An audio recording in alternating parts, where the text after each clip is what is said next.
actual co-host, my bad. They gave you the actual co-host. Like, how you doing tonight?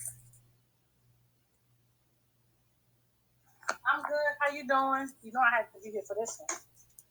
Did you get your book in it?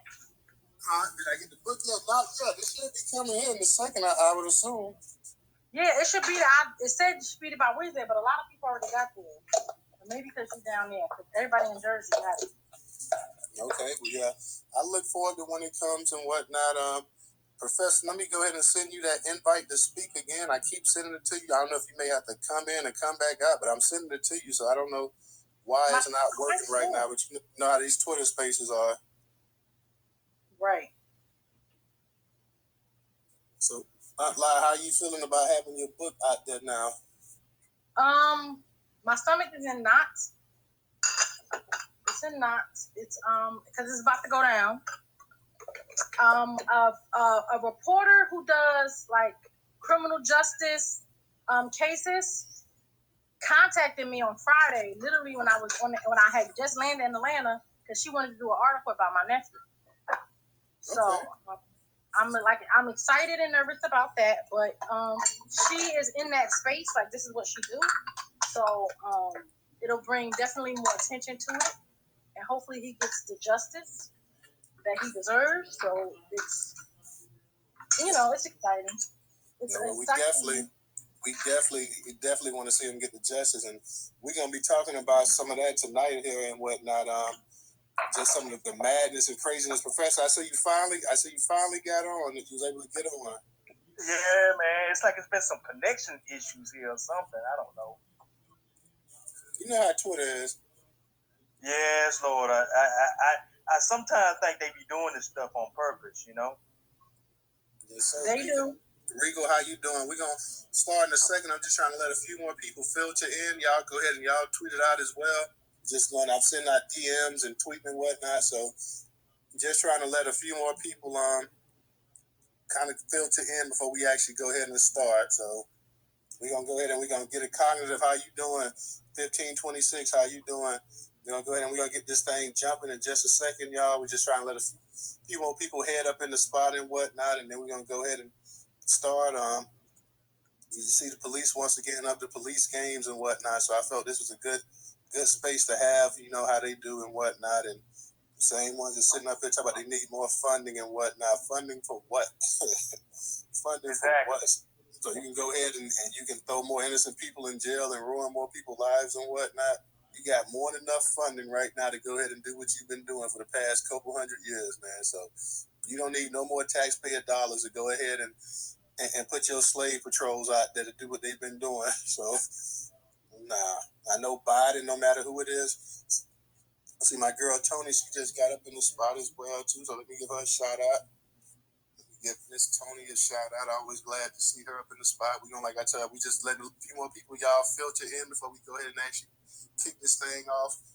This is something like I wanted to do last week, but I feel like it was a good time to do it this week here, too. So, try to cover the topics and whatnot, things that's really important to the people and whatnot. And this is definitely T Morgan. How you doing? Our people are starting to filter in, y'all. They're starting to filter in, so we're gonna go ahead and start this up. And Professor, I know you never really wanted to try to speak and whatnot, so I definitely look forward to hearing what you got to say tonight. And lie too. I mean, you definitely. I mean, even though I know you were a PO, probation officer, you also worked in the criminal justice system, so definitely would like to get your expertise and whatnot. We're gonna go over like a little quick short article that Black Star News went ahead and published. We curated on Newstoter. Very, very quick, very, very small article, which I actually like reading and whatnot. And I'm just gonna paraphrase some stuff off there. I'm not even gonna read the entire article either. So we want to go ahead and we want to get to the heart of the matter right here. We want to see, because we just constantly see the police up in the news every other day. If they're not shooting somebody, they beating somebody up, they're framing somebody, this and that. So we definitely want to go ahead and get to that. And like I said, I'm just trying to let a few more people filter in, but I might just go ahead and start it now, and the people can come in and come in when they come in. So give me about one more minute, y'all, and then we're gonna go ahead and we're gonna start.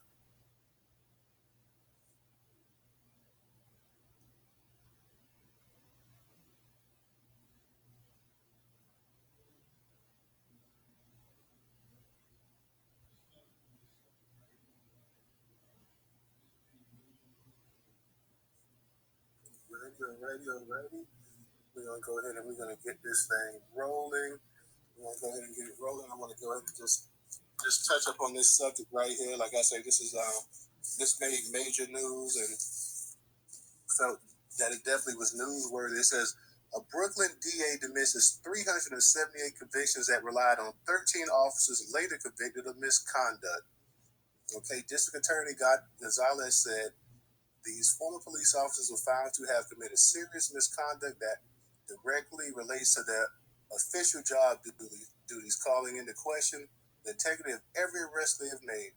A thorough review by my conviction review unit identified those cases in which their testimony was essential to proving guilt, and I will now move to dismiss these convictions as I no longer have confidence in the integrity of the evidence that undermine them. Credibility and honesty are at the heart of the justice system, and we cannot improve community trust without adhering to the highest ethical standards.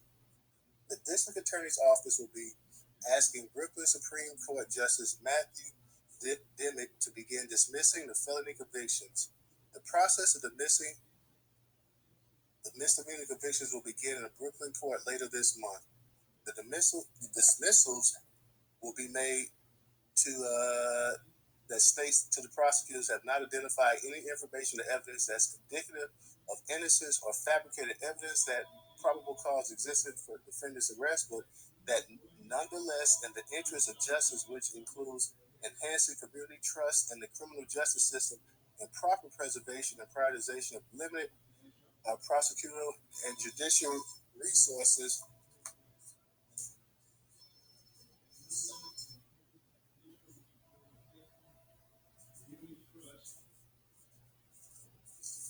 My bad, y'all. Sorry about that. The phone was ringing, but yeah, it says that,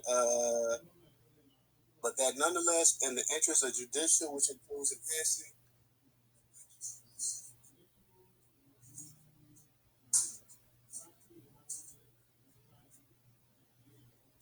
My bad. Normally I go ahead and I unplug the phone, so I apologize for that. But let me get back. The dismissals will be where we at. Prosecutors have not identified any information or evidence indicative of innocence or fabricated evidence that probable cause existed for the defendant's arrest, but that nonetheless, in the interest of justice, which includes enhancing community trust in the criminal justice system, the proper preservation and prioritization of limited prosecutor and judicial resources are in the prosecutor's discretion. The DA office agrees to vacate the convictions and dismiss the charges. Defendants will not be entitled to refunds or fees, though. The review is an outgrowth of the district attorney's decision in April 2021 to dismiss 90 convictions that relied on the work of former Detective Justice Franco, who has been indicted in Manhattan for multiple perjuries. That decision not only led other city district attorneys to follow suit, but also sparked a review of past cases that were handled by other police officers who were similarly charged and convicted of misconduct that directly related to their job duties.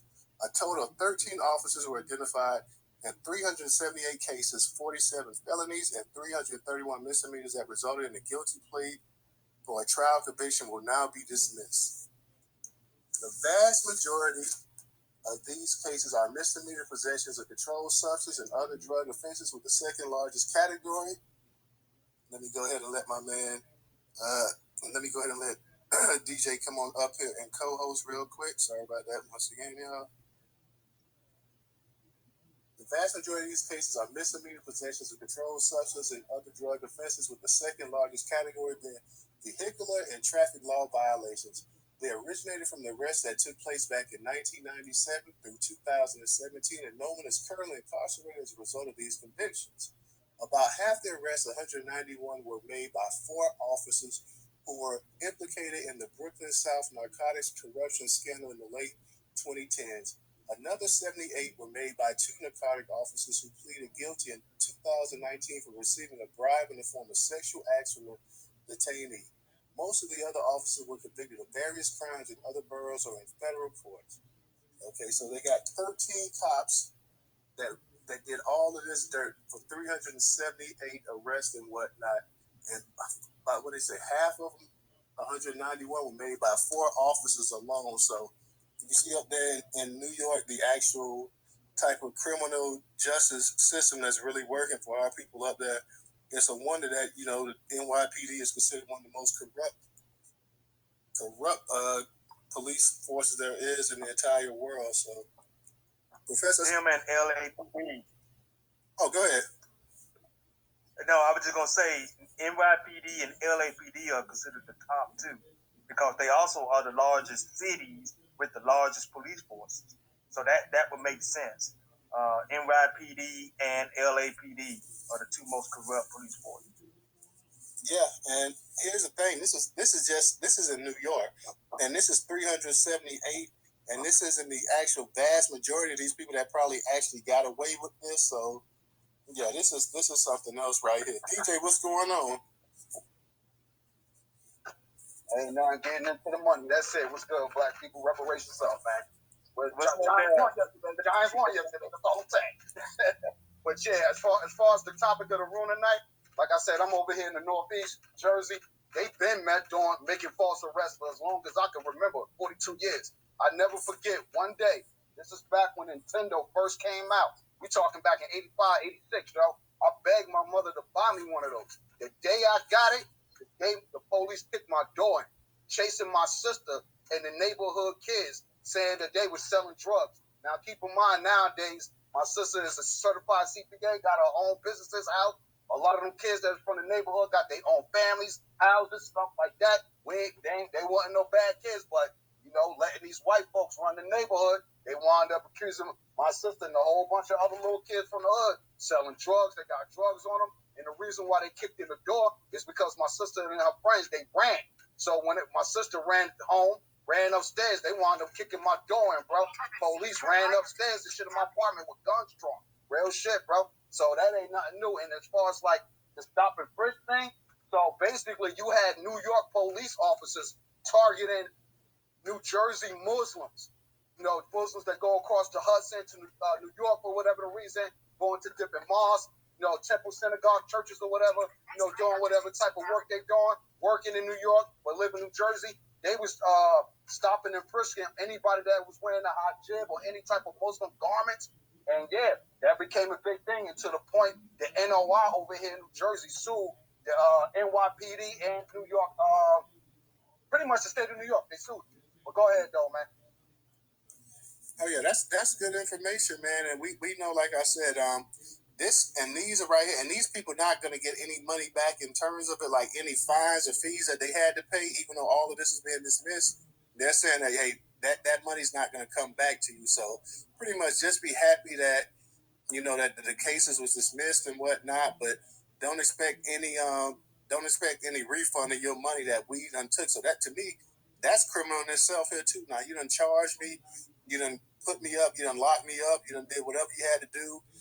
And now I have to pay for attorney, I have to pay court fees, I have to pay all this other stuff.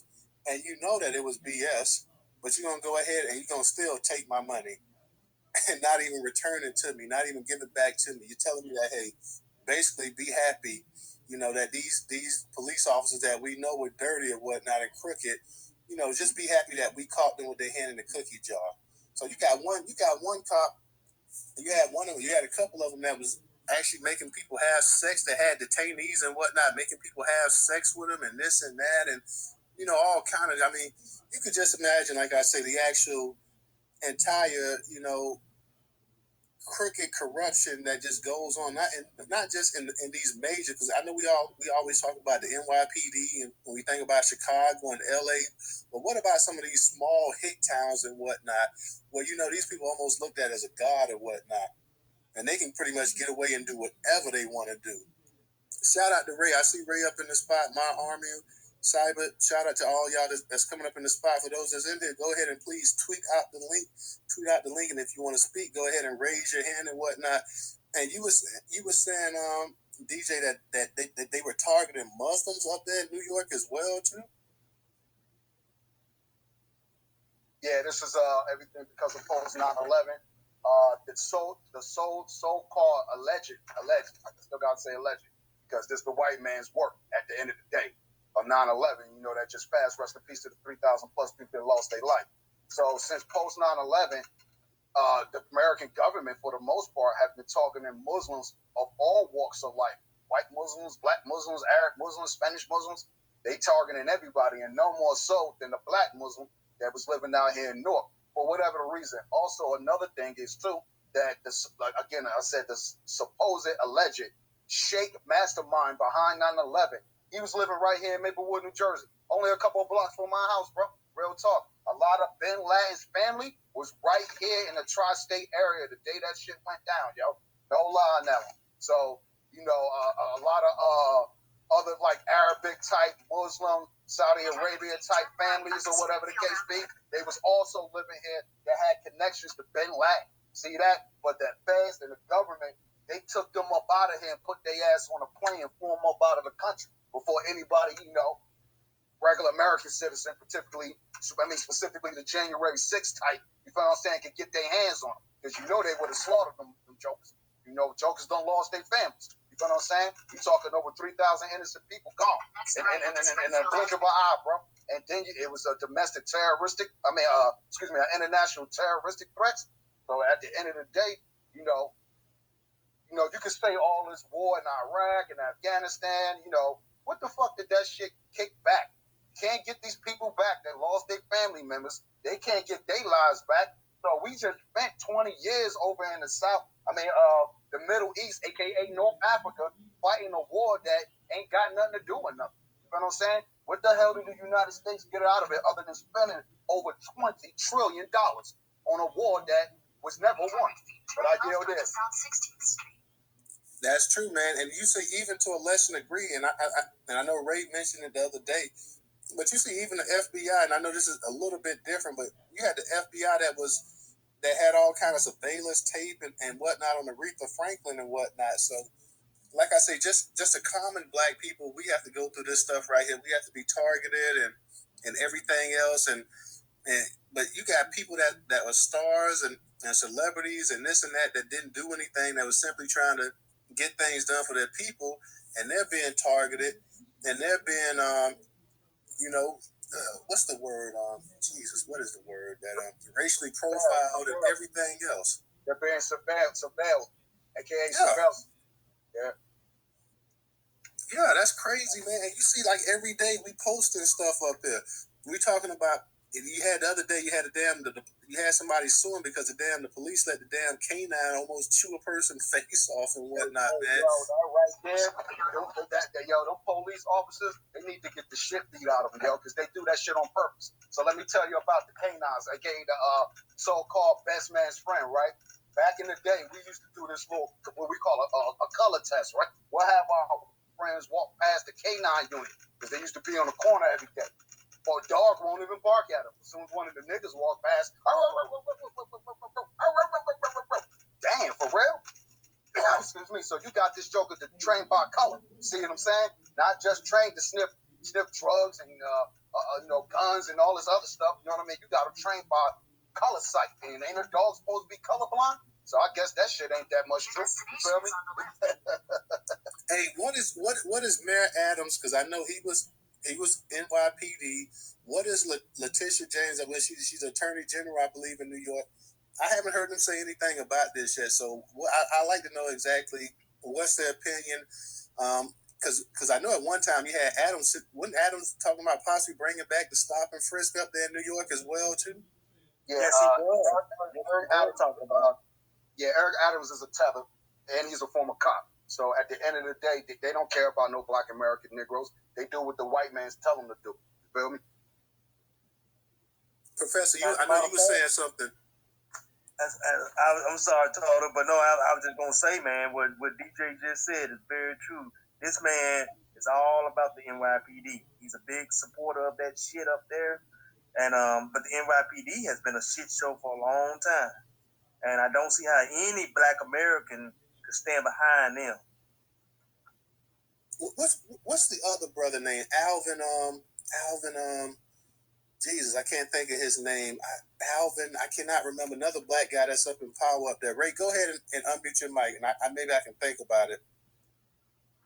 What's going on, morning, everybody in the room. Tyler, Professor, DJ, everybody. I just wanted to direct everyone's attention. I'm not trying to take away from the topic, but I feel it's extremely important to let the family know about these non-detainable offenses that's going to be going on in Illinois. So have y'all seen this?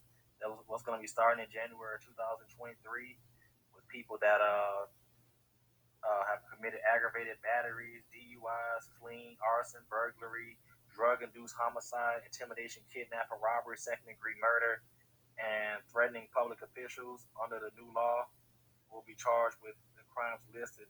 Under this new law, after being charged with the crimes listed, those arrested will be released without bail pending a court date. I just wanted to definitely throw that in because that's some straight up purge type shit right there. It really is. If we really look at what this is gonna end up bad. It really is because once you let all these people out, on their state, there's gonna be all this crime and other stuff going on. That's gonna end up bad for our people, man. So I just wanted to make sure everybody knew about that. You got it, Aunt Lion. You say, Ray, that was in Illinois, right? Because I see that up in the Jumbotron. That's in Illinois. Is that nationwide or what? I think it's just in Illinois. I'm going to be honest, I need to do a little bit more research, but for sure it's going to be in Illinois. And you already know how that place is, man. Oh, yeah, they look for a reason because they say that Illinois, especially Chicago, is a zoo anyway. So any way that they can actually come down and make it, and stick in more laws and whatnot like that, they're going to definitely do that because they're going to say it's basically a zoo and, the inmates are running the asylum. So anything they can do to go ahead and push that, they're going to definitely go ahead and push that. Aunt Lai, I see you got your hand up. And Aunt Lai, I know you were a probation officer and whatnot, so I know you may have a little bit of, have a whole lot of insight on some of this stuff here that you're hearing. Yes. In regards to what he was saying about what Illinois, that happened here in 2017. That was one of the reasons why I was written up. Basically, what's going to happen is, what usually happens is if you're arrested, they give you a bail. Because I used to do bail investigation. So if somebody's arrested within 24 hours, especially like on the weekend, I would go to the jail, get the police report, find out what they did, get the information to the judge, and the judge will settle bail. That is no longer happening. In the state of New Jersey, that's no longer happening. And what happens now is that what used to happen basically is this is a defect of the system. And this is what I mean by controlling the narrative. They are putting it out there like this is a bad thing. This is not necessarily a bad thing. I'm not saying it's a good thing, but I'm not saying it's a bad thing. And I'm going to tell you several reasons why. Number one, if you cannot afford, if you're innocent of a crime, if the police charge you with something, 9 times out of 10, the police can charge you whatever they want to charge you. That don't mean you did it. You have to be stuck in jail sometimes a year, 2 years until you go to trial, even if you didn't. So in the Khalif Browder case, he was in jail for 2 to 3 years for a crime he didn't commit because he couldn't post bail. So with this system, you will automatically be released.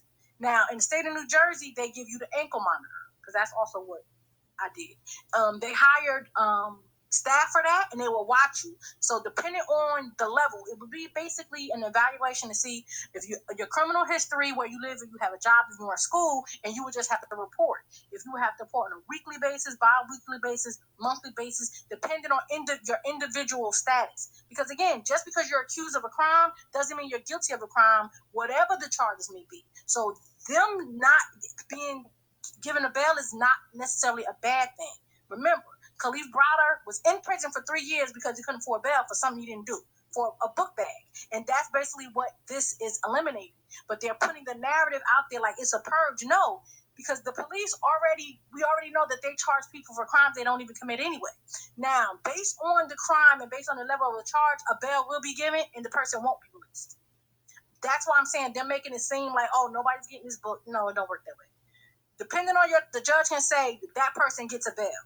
And it's basically the level of the intent of the crime. If you're charged with possession or something like that, instead of them keeping you in jail until you go to court, they just release you and you just got to go back to court. In New Jersey, out of all of the states in the U.S., New Jersey and Illinois are very similar to each other in a lot of different ways.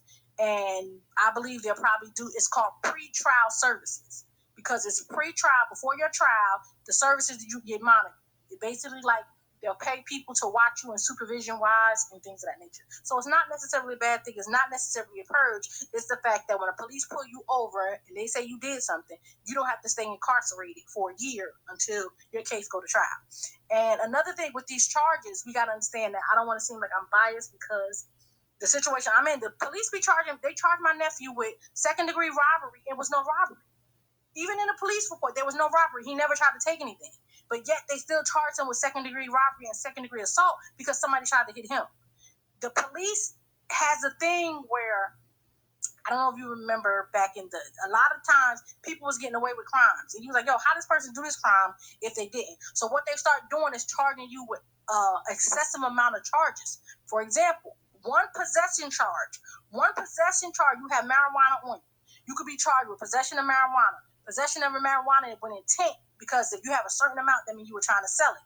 Then possession of paraphernalia. So you got the marijuana and you got a blunt in your, okay, now you charged with, so that's 3 charges. Then if you're in the school district, okay, that's another charge. Possession with intent to sell in the school district. So now they have all of these BS charges to charge you with. So again, one action, but you have these 15 charges. And they do that because 9 times out of 10, the majority of these cases, when they go to court, they're pled out. So that way, that gives the prosecutor a way to get you for what he wanted to get you for. Because with my nephew case, he was charged with aggravated assault and attempted robbery, even though there was no robbery. They tried to get him for that robbery because, again, when you're aggressive with a robbery charge, you're a violent felon. But they got him with the aggravated assault in the commission of a robbery. Remember, there was no robbery, but it doesn't matter because that's what they want to charge you with. So a lot of this is a lot of it is a way to eliminate corruption. It eliminates people being wrongly incarcerated for things they didn't do. And if you go to school, if you go to work, you won't get fired from your job because you got falsely accused. So you can be out in the community and you'll be supervised. So I get what they say. You're all these dangerous crimes. I think it's a way to scare the public because remember they want to change the narrative that. Remember, y'all say defund the police, defund the police. This is they're trying to paint a picture why you shouldn't defund the police.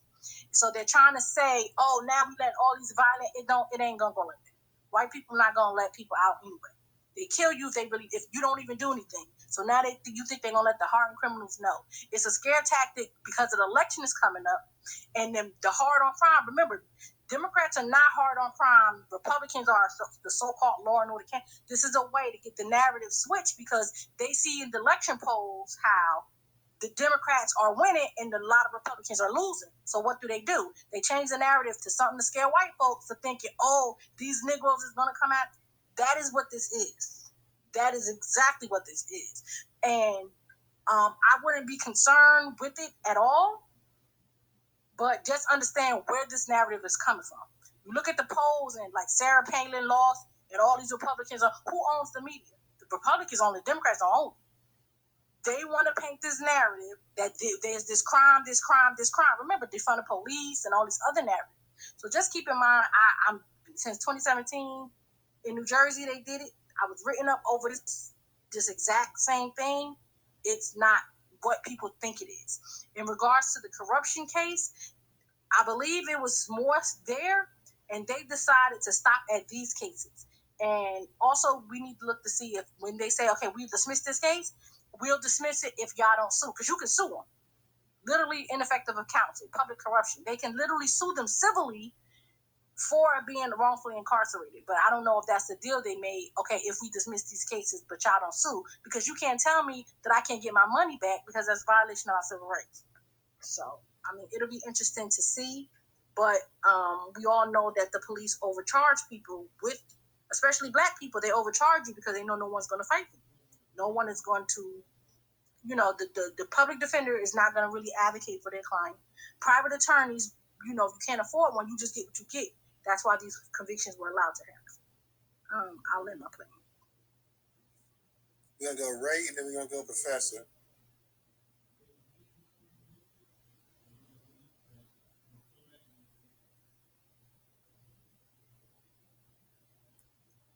You there, Ray? Hey, Ray, you there? Ray may be calling the Matrix, so we're going to go to you, Professor, and we'll come back to you, Ray. All right, thank you, there, Newstoter. Once again, great space, man. Thank you for putting this out here because it's a topic that we need to discuss, and we need to become very active in trying to get to defund the police. We need to be active in this. Remember, one of the things that was big for Joe Biden, the reason why a lot of Black Americans ran to the polls to vote for this man, he talked about police reform. He talked about the so-called student loan debt. These were some of the issues that was on people's mind as they went to the polls for him. But that police reform, the George Floyd Police Reform Act, was a huge thing. And we still need to be trying to pursue that because bringing in more police is not going to help us. As we seeing out here with videos daily, the police are abusing people, and hell, they're abusing a lot of white people. I know y'all have seen the video down there in Arkansas where they was beating the hell out of this white man. I think he's mentally disabled, and they was just beating on him, beating this man in the head, beating him everywhere. And to be honest with you, when I first saw the video, I thought it was a black man the way they were beating the guy. So I'm saying to you guys, we need to stay on top of this defund the police. We need to stay on top of pushing police reform. We need it because they're coming into our communities abusing us all the time. And so I'm not going to give up on that issue. That's a very important issue for us, for our children, for our families. We keep seeing the videos of like the young man that was just shot in Ohio. Stuff like that really bothers me when I see these videos. Police enters your apartment or your home, and within 1 second of opening your bedroom door, you are shot. And they tell you that it looks like I guess it was a vape. I guess he had a vape pen, and they said it looked like a gun. That's why they shot this kid. I don't believe that.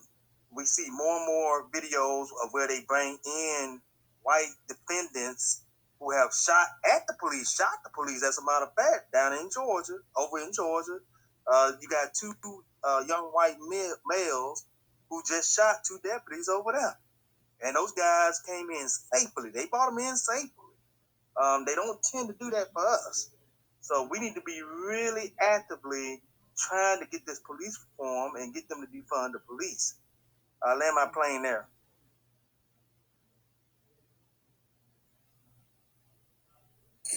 The issue with that is that when we have our black politicians, when we talked about defund the police, the black politicians in the Democratic Party, they were pretty much giving their orders by the heads up and whatnot, that's not a topic or a subject that they could win on. So you had to cry after George Floyd about defunding the police. And people say, okay, well, we can't talk about defunding the police because that's going to piss off too many white people. So let's talk about police reform. So police reform was the next step. Police reform was supposed to be it. We're going to go ahead and we're going to do police reform. Even Joe Biden talked about police reform. Well, the issue with that is that you hear nobody talking about police reform anymore.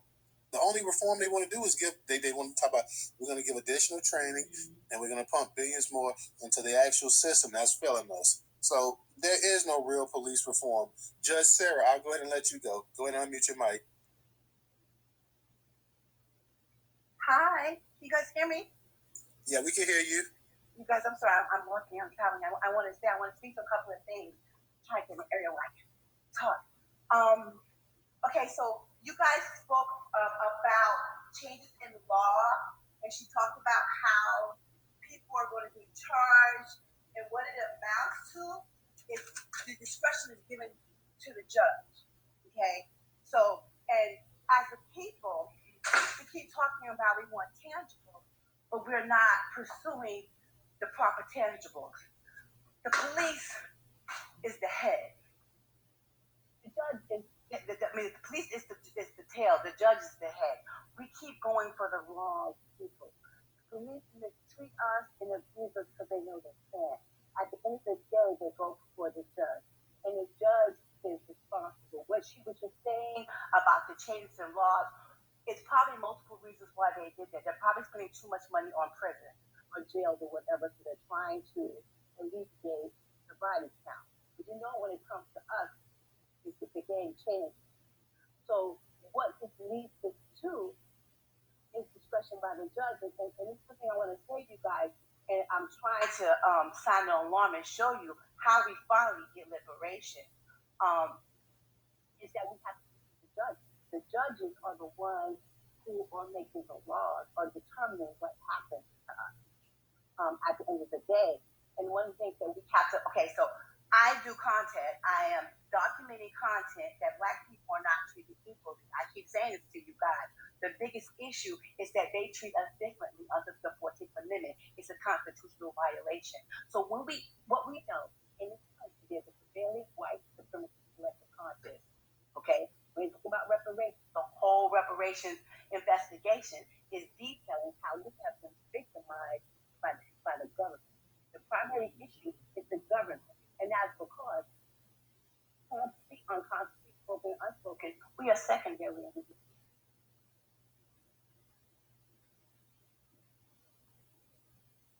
So I see what happens. You still there? Because it sounds like you're a little muffled. You know, I have a headset on. You guys, did you get that? What I'm trying to say to you, and I don't want to be the dead horse, I'm going to eventually build my party. I'm going to put content on here. When we say it's the police, yes, we see what they do to us, okay? Clearly, that's the most pervasive, the most visual. Black people, I don't have to tell you, you're black like me. We suffer every day in this country. That is just the most, like, we can see it. And it's detrimental.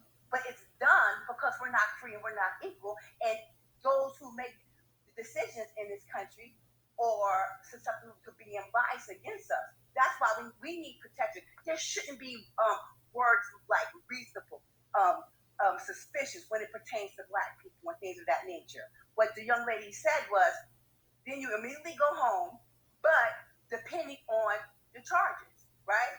So again, I don't want to push this because this is what we're not noticing. Even in the case of Donald Trump put specific judges in place. We have to start focusing on the judge. They never focus on the judge. In the case of Breonna Taylor, Judge Mary Shaw, she shouldn't have signed a warrant. Everybody coming for the cops. But the judge has discretion. The judge has a higher duty. And they continue to do these things to us because when we look at the news, I want you guys to notice, when they talk about the judge, they never say the judge's name. We have to put the judge under the spotlight.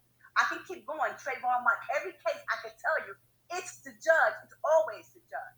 In the case of Khalif Browder, that was the most hurtful case. I don't know if you guys know, but he was in jail for like 3 or 4 years because he refused to plead guilty when he didn't do it. The cops said he had a backpack, made up a lie because he just wanted to check his backpack because he assumed that he was a drug dealer, and it was the first time this kid's mother let him stay out past 12 o'clock. And you guys know he could end up committing suicide and his mom died. Okay, as a Black person, I'm extremely offended by that because that's not just about Khalif Browder. That's about being Black in this country. So you guys, I knew I'd be preaching. I try not to. I'm very passionate about this. I just want you guys to start directing your attention to the judges. Okay, guys? Thank you. You're right. I mean, you're right that the police are just basically the foot patrol. So, you know, it's the judges, it's the politicians, it's all of them that, you know, give the orders to the actual police. So I'm in agreement with you on that, definitely 100%, that the police, they're pretty much, they're just, it's like being upset with soldiers that invade your country and saying, well, you know, had these soldiers not come to my country and started killing people, we wouldn't have these issues. Well, those soldiers that invaded your country were sent there by their commanders and by their president and by whoever in charge or whatever. So they're just pretty much following orders. So I'm in agreement with you 100% on that. 100%. Ray, I see that it seems like your mic is back working again. So I'm gonna go get to you and then I'm gonna get to Aunt Live. You there, Ray? Ray got his hand up, but I don't know if Ray, he might still be in the Matrix. Ray, if you're in the Matrix, go ahead and come out and then come back in because I know I saw you with your hand up and I know you tried to talk before. So if you're in the Matrix, just come out and come back in and we'll get back to you. Lai, go ahead and unmute your mic. Hello. I want to say I agree with what she was saying 150%. And that's why I filed my lawsuit And because of the law of immunity, I couldn't sue the judge. But I wanted to sue the judge because, number one, he knew that I was a probation officer in the county. The judge was the one who said it was a conflict for my nephew's case to be here. When the prosecutor came with their BS rule of why they wanted the case back because they wanted to fuck with me, the judge should have protected me because the judge is responsible for the judicial law, and the judge let it there. When they did all their illegal stuff they did to me, the judge okayed everything illegal that they did, not only to me, but to my nephew. And when she was saying about how the judges are the ones, that's why when I said we don't need to change the entire criminal justice, we shouldn't just defund the police, we should defund the entire system, because the police are like the bad guy, good cop, bad cop. But the reason why we have mass incarceration is because the judges are constantly convicting people. You have a prison field, you have a society where a white guy on camera can kill somebody, and we know that this person is the murderer, but they will be found innocent. But you have a list of black people who are innocent in prison, but they are found guilty. And everything she said is 100% correct. Can I respond to you? Can I tell you something though? Me personally, let me tell you about this sister. You need to go for his ass. If you want to, please share your story with me, and I'll put it on Reunited Can Speak. See what it is? Y'all not naming them. Excuse me, I'm a curse. Now this makes me angry. We're not naming the motherfucking judge. It's always the fucking judge. Okay? In my case, they fucked my life up, but they fucked the wrong bitch's life up. See, with the judge, in order to convict them, it has to be extraordinary reason. For me, I'm coming for the fucking state. So in your case, sister, you gotta see every department that was involved. If you complained to a department or you went certain avenues and it came against you, that's what happened. It's the corruption. The idea is they are against us. This is not a joke. This is not speculative. We know that. We see that every day, that we are secondary in this country, and it's based on consciousness. So in terms of the judge system, let me tell you something. You need to come for the judge. You need to say his motherfucking name. When you start naming them, see, I know white people. You shine the light on them, then they behave. What happens is we're not naming the judge. We keep on talking about. I feel what you're saying, but I don't think you know this. I filed a lawsuit in federal court against the entire New Jersey judiciary with no attorney. No attorney would take my case. So I, as a little person, filed a lawsuit against an entire branch of government because they are so corrupt. In addition to my lawsuit that I filed against them myself, which is literally going on as we speak, because they were trying to get away with the corruption, because I did not want to let them get away with the corruption, because I was a probation officer. Because they came after me so heinously, they went after my nephew and illegally incarcerated him. I wrote a book. My book just came, literally, like it was on pre-sales forever. My book just came out. I want to give a shout out to Newstoter for buying it. And the name of the book is Allegedly, where I detail everything they did to me so they won't get away with it. Because I agree with you 100%. We on the same page, sister. We on the same page. Now, and so with me, what I do is I document me trying to get lawyers. Okay? And after I talk to them, they tell me some bullshit because they talking to a black woman, I email them to confirm this is what you told me. And I'm submitting all this to federal court. And to see what we make a mistake on, you need to make it about you being black. See, they don't want to make it. When you go to an attorney, they don't want to touch racist shit, right? When it comes to black people. We need protection. Not just restitution, we need repair. And that's niggas down getting angry because this is what we keep doing the wrong shit. What you're doing is absolutely right, sister. And you need to be screaming from the top of your fucking lungs to everybody know what they did to you, why they did it to you. You hear me? I know. I've been singing it, like I've been screaming through the mountaintops. I've been, talking about it. And the thing is, say the judge's name. I mean, it's so many different. It's every judge in the state of New Jersey and Middlesex County. Judge Toto, Judge Flynn, Judge what's his name? I can't even think of their names. I ain't been there so long. But what I'm saying is, to me, it's not even just the judges; it's the entire branch of government, and that's the thing. This I sell shirts on my website. Excuse my French. This shit is bigger than Nino Brown. If you remember New Jack City was talking about how he don't have no gun in Harlem, Miss Hawkins, and how he was talking about everything happened, Miss Hawkins, and how he ain't the one. It was the CMB. It was the light skinned Chris Williams. this is what it is. And the thing is, when they did what they did to me, I'm not the only one. 2 other black women have a lawsuit against them. What they do is they mess you up, they resign. Now they're offering me to take my resignation in good standing so I can get a job somewhere else. But I'm like, no, I'm dropping my book, and I'm better off that you illegally fired me. I'm in the process of doing a documentary. My book is out now, so the next step is a documentary. I've already been contacted by Hollywood producers to make my book into a movie. The lady who played, what did she play? She played Tupac's, she played in Above the Rim. She already contacted me to making my book into a movie. So I'm making it into a documentary. I'm going to get it out if that's the last thing I do. But the thing is, what we fail to realize, and what I don't think a lot of people realize about the criminal justice system is that is the criminal justice system. The criminal justice system is designed to make you a slave. When people, I believe it's Nearly Fuller said, if you understand racism, everything else will make sense or won't make sense if you don't understand racism, because what the police doing makes sense if you look at it from the lens that I described in my book. My book is a scientific take on the criminal justice system, and it also talks about what happened to me and why I came up with it.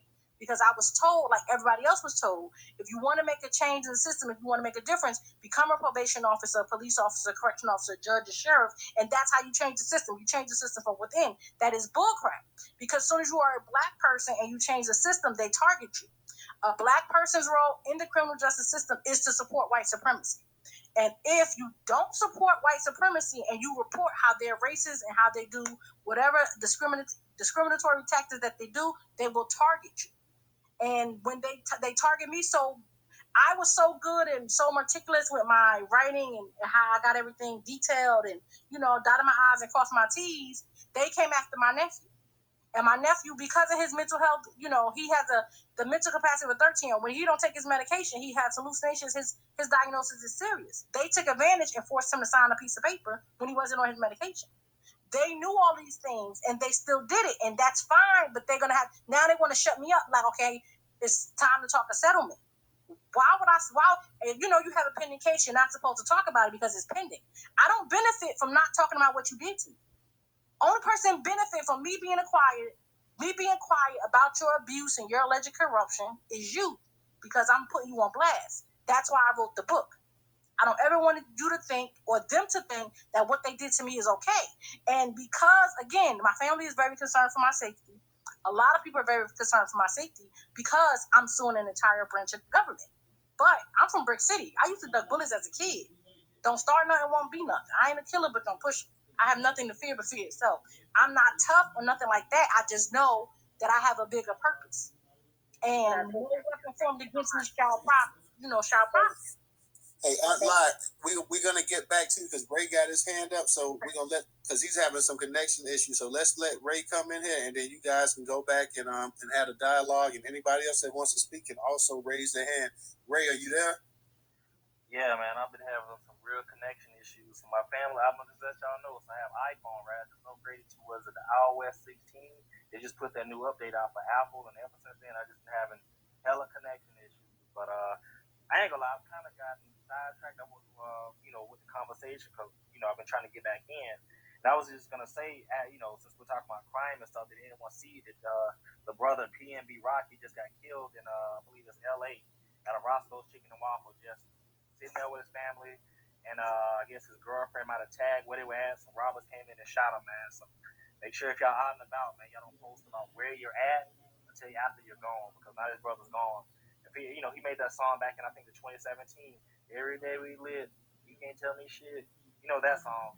So R.I.P. that brother. So I'll give my mic on that. Yeah, I actually tweeted that out maybe about an hour ago. So yeah, rest in peace to that brother as well too. Lie and Judge, you guys can get back in it. Original, you came up to speak. Do you have anything you want to say real quick or? No, give me a few minutes. That was the only way I could stay in because I'm having connection issues. Oh, okay, no issue, no problem on that one. I want to just share this one quick thing real quick. And this is about a settlement that took place in Baltimore. Let me just touch up on this real quick. This was on also. This was a Atlanta Black Star. They actually published this. This is on the Newstoter platform. 3 days ago, it says man settles with the city of Baltimore for over $500,000 after spending over 1 year in jail after cops planted a gun in his car. And I'm just going to read what's on Newstoter. So this is just a curated little short version. The city of Baltimore has settled a lawsuit with a black man who was incarcerated for a year and a half after corrupt officer reportedly planted a firearm on him. Sources say the officer involved in the case set up others and have cost the city upwards of $15 million in payout. On Wednesday, September 7th, the Board of Estimates, a 5-member committee voted unanimously to settle with Darnell Earl, ending his lawsuit against the city of Baltimore. The Baltimore Police Department and 3 detectives of the Gun Trace Task Force who set him up for a gun crime. The Baltimore Sun reports Earl will now walk away from the complaint with $500,000 or $575,000 in agreement to drop all charges against 3 officers. See, now he's got to get money. This man spent a year in jail. He's going to get $500,000. Okay, that's nice. That's fine. But now he has to drop the charges. So he can't get his money and the charges can't stick against his people. That's how they play black people. Ebony Thomas, the deputy city solicitor, encouraged the city to settle in the effort to avoid trial. We have transformed and continue to improve our police department, including the training, policy, and protocols to eliminate these type of lawsuits, Thomas said, according to Fox Baltimore. These lawsuits exemplify the need for us to continue this administration's effort and rebuild the trust of our police department. The official said because of the corrupt task force, the city has already paid out $15 million. So I'm just going to touch on that part right there. But just so we know and we see that this isn't strictly a New York thing here. This isn't an LA thing. This is Baltimore. This is every major city in America and every little hole in the wall town. You have this going on. And every time somebody because all they're doing is taking down your money and my money, the taxpayers' money, and giving people settlements out of it. It's not hurting the police department. They may get a little negative press, but that stuff goes away. They're taking taxpayers' money. They're not hurting them by defunding them. They're not hurting them by cutting their budgets or anything else. They take money out of your pocket and everybody else's pocket in this actual space. They go ahead and they take that and then they say, well, you know what? We're going to give you the taxpayers' money at your own pocket, but you gotta we gonna drop those charges. You can't file any charges against these people right here. So you take this settlement, which is a low ball settlement in most cases, because I'm sure if this individual was not a black man, if this was a white man, he had to spend almost 2 years in prison. He, the $500,000, a little over $500,000 he got probably would have been $3-4 million at least. So this is how they get us as a people too. Aunt Lai, go ahead and unmute your mic. Okay, that's exactly what happened with the settlement. But what I want to say, the settlements is not taxpayer money. That is what they're putting out there, the narrative, to try to tell people that we want the officers' pension. And I'm going to tell you this, you don't want their pension. The settlement does not come from taxpayers' money. All these police departments are insured. They have insurance for this. Do you think they don't have the billions and millions of taxpayers don't even have that money? That money is coming from insurance policies. So when they say that it's taxpayers, no, it does not. It's insurance policies by these governmental entities that they have that pay the fines and fees in the settlement. So, I wanted to clear that up because a lot of times people say, now some of it in some places is taxpayers, but the majority, it comes from the insurance companies. The second thing was, in regards to it being everywhere, it's absolutely everywhere, and that's why the settlement is this is what they do. They have a just like they have a way they discriminate against you systematically with the micromanaging, following you around the office, harassing you about your work with the psychological warfare. They also have a way when it comes, when you file your lawsuit, this is what they freeze you out. Something will happen and it'll be 3 or 4 years later, they keep doing the court to try to stall you out. So by the time you get to the point where the settlement, you're so desperate that they're going to lowball you. Now, I filed my lawsuit October 2019 with no attorney. It is September 2022. The guy is going on maternity leave. I'm not going to hear anything from him or any court date until February of 2023. I have no job. I'm unable to get employment. I'm unable to provide for my family. So I'm supposed to be desperate. So by the time they offer me a little $5,000 because I'm black, so they might offer me $2,500, I'll be, okay, let me take it, then let this go away. And that is what they do to people. How they got me, excuse my French, but where they got me messed up at is that I'm not your average Joe.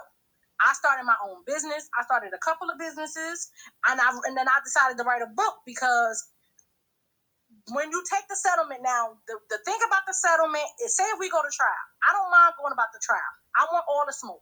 I want everything to come out about what they did. But because they don't want it out, they not gonna want to go to trial. I'm ready, willing. I got all the evidence. They got to answer to why they did whatever they did to me. They don't want that. They don't want that smoke. They're gonna force me to settle. Again, there's a branch of government. They force me. They're gonna force me. But what I did was I wrote my book. So what happened to me will get out. It's more than one way to skin a cat. And I was born at night, but not last night. And you're not gonna piss on me, tell me it's rain, then sit there and tell me I gotta take it when I got a First Amendment. I don't know nobody who wrote. I don't know of anybody. I can't think of anybody who wrote a book in the middle of a lawsuit. Usually, what happens is they do what everybody else. The normal people. I'm not normal. I don't know if you know this. They wait until after the lawsuit is settled and then they write a book. What's her name? The Depp chick. I don't know. But she wrote a book about the lawsuit with Johnny Depp and Amber, whatever.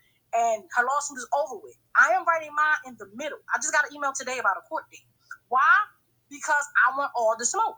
You did what you did to me, and I'm calling you out for what you did to me, and all the information is public.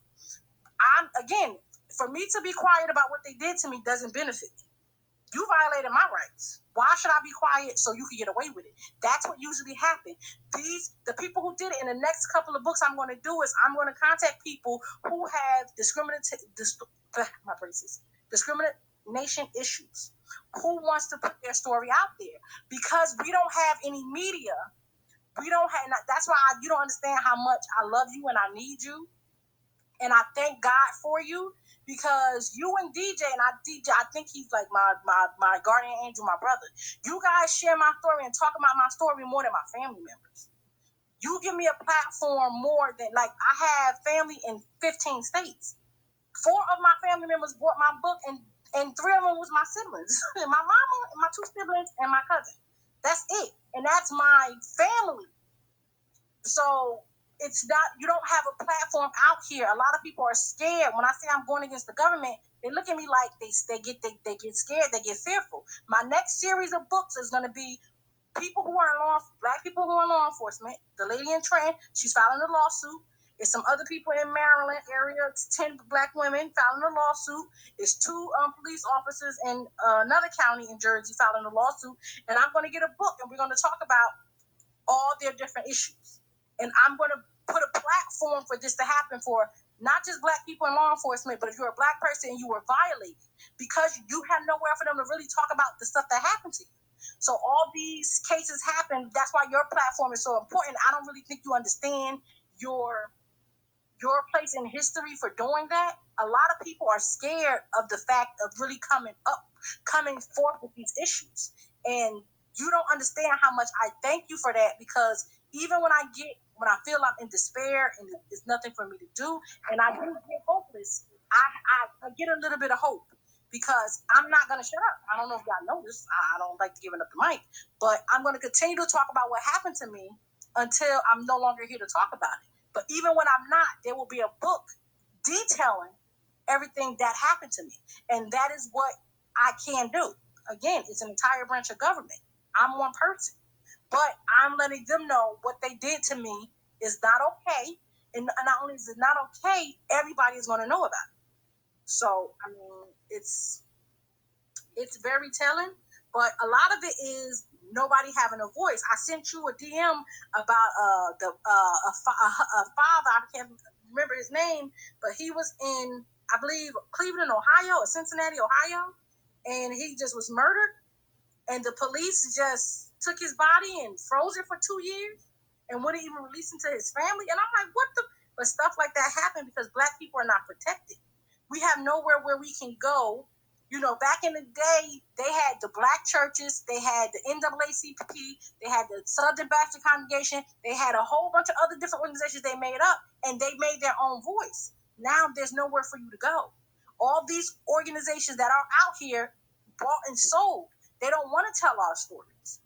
You know, for them to tell, if you see how many people I've tried to contact to tell my stories and me standing outside of, no one wants to hear my story. Once my story blow up, everybody and their mama want to hear it. And the only person who's going to get it exclusive is Newstoter, because that was the only person who cared.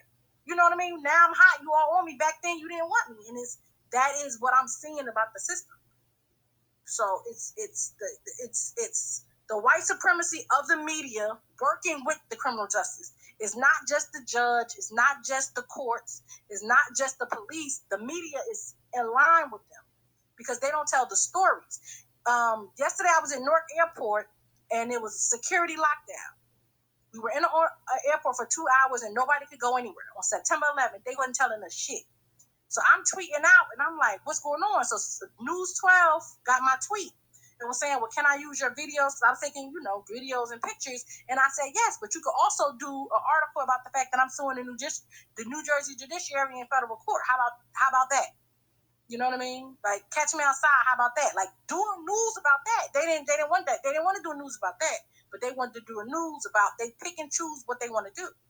And they had that advantage. They're white owned. They don't want to show you the truth about what's going on.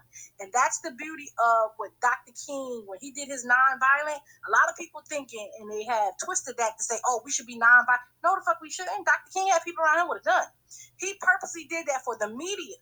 So when people, because again, what was going on in Mississippi and the boycott and all that, when it got to the media, them being, with the visual of the water hoses and the dogs, and people started really seeing that, it changed people's minds. He knew the power of that. That's why he said, if you would have got the video and you saw us giving it to them like we really wanted to give it to them, like some of us did give it to them, it'd be a totally different narrative. So he understood, being a Capricorn like myself, he understood the importance of painting a narrative. And once those images got out and they were all over the world, how black people was cheating here, they had to do something. Now we don't have any black media. The fact that we don't have any black media is not done on purpose. When Bob Johnson sold BET, I'm not aware if he knew the sellout. And what black people don't understand, a lot of these people who sold out, and I'm going to say his name, P. Diddy, was put in a position where they had to. Or they was facing prison time. Because they knew of a black person having that power. And it was a documentary, I forgot the documentary, when Tupac got shot, it was a guy who testified about the guy who killed Tupac, because they got into the fight, the gun was found in the backyard, and he was testifying how it was audio recording of Puffy getting protection from the other, the adverse gang, and they got Puffy with some video recordings. So Puffy didn't do no time, but if you don't think the federal government didn't say, look, you're going to have to do something with the bad boy. You're going to have to release this power that he sold Sean John. Now, if you think about all the clothing we had in the 90s, hip-hop, Karkanai, FUBU, Diddy, I forgot the Sean John, the Rockaware, all the black labels, all those black individuals sold their companies. Now, when have you known a company to sell a company and the company is no more? They literally sold it to those companies, whoever the people who purchased it, just to take them out of business because it was a black-owned business. And literally, that was what was done. So we have to understand when certain things are done, it's strategic behind it. A lot of these black-owned, they have a lot of black in the South radio stations, but the reason, like now, if you listen to, I was listening to 107.5, 105.1, and 97.1, it was all Spanish music. Now, if you notice on Twitter, we've been saying how hip-hop is foundational black Americans, ain't nobody else. If you turn to a New York radio station, it be all Spanish on black people radio. I'm like, what the fuck is this? Excuse my French. They own it so they can control it. So Fat Joe doing the BET Awards is an extension of white supremacy. They own everything. They're going to tell us what we're going to accept. We don't own anything. We can't counter it. It's the same thing with criminal justice. We don't own any newspapers. We can't get our voice out. They shut it down. It's literally, they've been doing this since the beginning of time. So I'm just aware of the patterns, and because I know how white supremacy works, I see it for what it is. Because there's no way I should turn on 107.5. That's the oldie but goodie. And hear Spanish people rapping Spanish music on a Friday night. And then, like, DJ, I don't know if you listen to the radio at night, but I'm like, what is going on? All can I three. respond to some of what you said? Because you said, can I respond to some of that, what you just said? Yes. Yeah, because first of all, you on point. Like, you are fucking on point with everything you're doing and you experience it. And so I'm about solutions. And so let me say this to you, and I'm trying to educate so we can go about this where we're going to be successful. I appreciate you going through what you're going through. The major issue was that it's mental health. Hey, Judge Sarah, if you could, you're a little bit You know, I keep on covering up the bottom of my phone. I do that all the time, you guys. I'm so sorry. I have my finger under the phone. Okay, so let me say this to you. There's a couple things I want to say. You said a lot, and you know what? Sis, you on point. Everything you're saying is what happens to us. And what I keep trying to explain to the room and to everybody on Twitter, it has to do with us being black and not being equal. You said it was the judges, the newspaper. Again, the issue is this is a white supremacist collective conscience. It is prevailing in this country. California is doing reparations, and the investigations is turning up continuous history of abuse to us. Okay, I keep on focusing on the judge, sis, because these are the people who have an obligation to us under the law. What we as the people will not do is focus on the law. America is a body of laws. We shy away from them because what's happening to you because it's not built for us. But we have to challenge it. In the case of media, that's a problem that I'm having too. I think the LA Times, I'm in LA, and I think the LA Times is biased.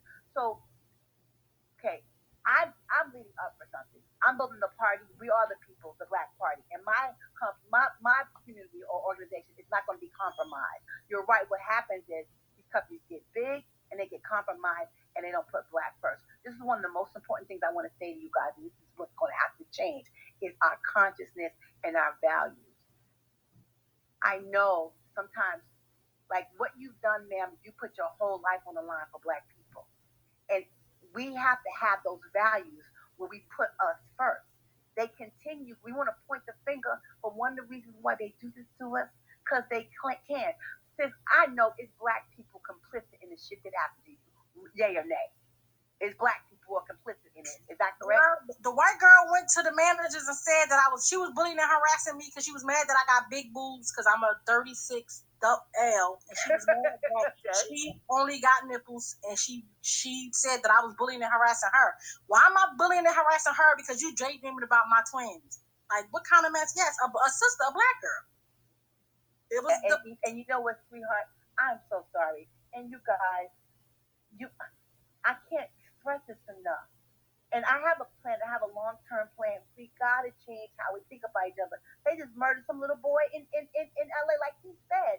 And we can point the finger and say all this stuff, but we have to look at all the variables that's keeping us behind. We have to learn to love each other and put each other first. And that, in some instances, is an issue. And I can't stress that enough. We have to change our consciousness about how we see each other. Because, I mean, I get on the tangent, you guys, and I apologize. I'm sick of being fucking laughed. Okay? And I want to say this, I always get off track. When you talked about the media, we are in control of our destiny. You know, I just came back to Twitter. A retweet don't cost you shit. If you see something that's uncomfortable, ain't right, it's a retweet. I get likes all day, and I'm thinking, why are they liking my shit? All that do is fill up your like. You want to share. The news media is not, you guys, if you guys start reading the news, when they talk about us, they're very vague. When something happens to us, it's a blurb and it's nothing. Again, I'm saying to y'all, we need additional protection. I don't know, and I want to say this before, because I'll get on my tangent, you guys. The reparation thing, all states should be focusing on California. I'm going to say this, and this is not me being negative. This is not me not having hope. But the government is not going to give us reparations. They are not going to fee us.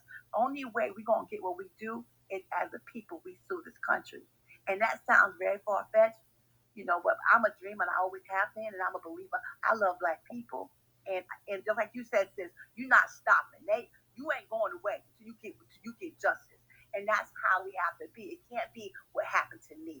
It happened to me and her because we Black. We got to start putting Black first. I agree with you 100%, and I'm sorry, Newstoter. That's exactly why I did what I did. Because at the end of the day, I'm about to get paid. I could have just took my little settlement. I could sit on home and, you know what I mean, knit, sew, and do whatever.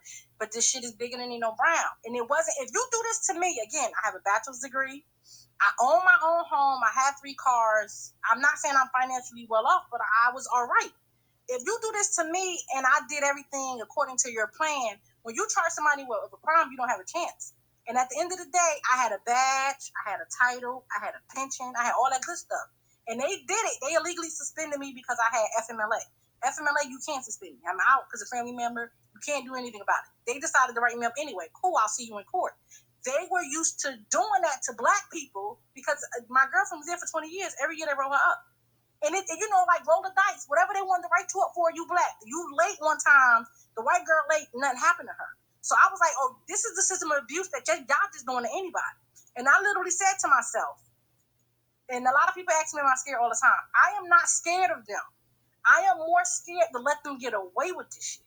Like, who you think? I don't care. You could take this badge, and that's the thing. Well, you know, somebody told me, you know, you got a pension in 10 years. You know, you'll be good. You'll be able to bring this money. I can't. I've never seen a hearse followed by a brick truck. I can't take none of that shit with me. You violating my rights. And if you're doing that to me, Lord knows what you're doing with somebody charged with a crime. And that's why you could take this badge, you could take this title, you could take this pension, you could have this house, you could take them cars, you could have all of it. Those are material possessions. I've never been materialistic.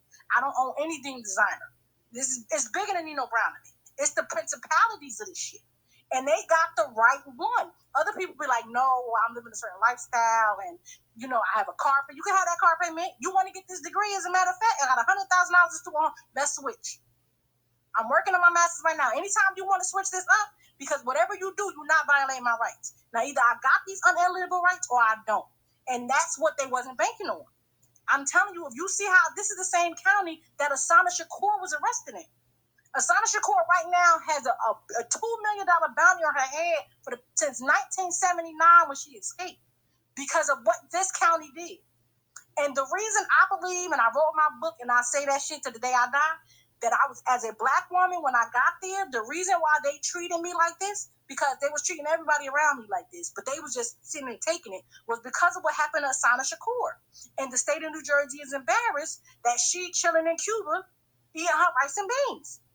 And they just thought that I was just going to be like, well, you know, okay. Because I couldn't even find an attorney to take my case. And I went to the EEOC and got 2 right to sue letters. 2, not 1, 2. When I got my second one, I couldn't find it. I said, I'm going to do it myself. You always got to bet on black. So at the end of the day, I feel like it has to be black first. Because again, I'm not just doing it for me. At the end of the day, I'm going to be all right. Even my nephew with the situation he's going through. If they can do this, and I was complaining since I got there in 2012. As soon as I got there, I was like, wait a minute. The stuff y'all doing is not right. People telling me to shh. But this is how they treat black people. Shh, shh, shh. The fuck you mean sure? You breaking the law, but then you sitting here telling me about the, like, who y'all think y'all are? And I guess I may have been a little crazy thinking that I was a black person who had these rights. And that's where it all went left, because you're not going to piss on me. Like, I don't care about this. I was making $65,000 a year. I don't give a fuck about that $65,000. I do not care. You can have it. I don't want it. I will eat, you know what I mean, soup with my fingers before I let you violate my rights. And, you know, and a lot of times people don't understand that. And that's the importance of me understanding.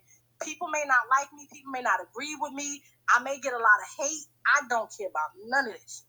You is not going to violate my rights. I don't care who you are. And it's important that everybody, and a lot of people, it's a lot of fear. One of my coworkers, he was 60. Remember, they killed Dr. King. They killed Malcolm X. They killed the white boy. They killed JFK. People got scared.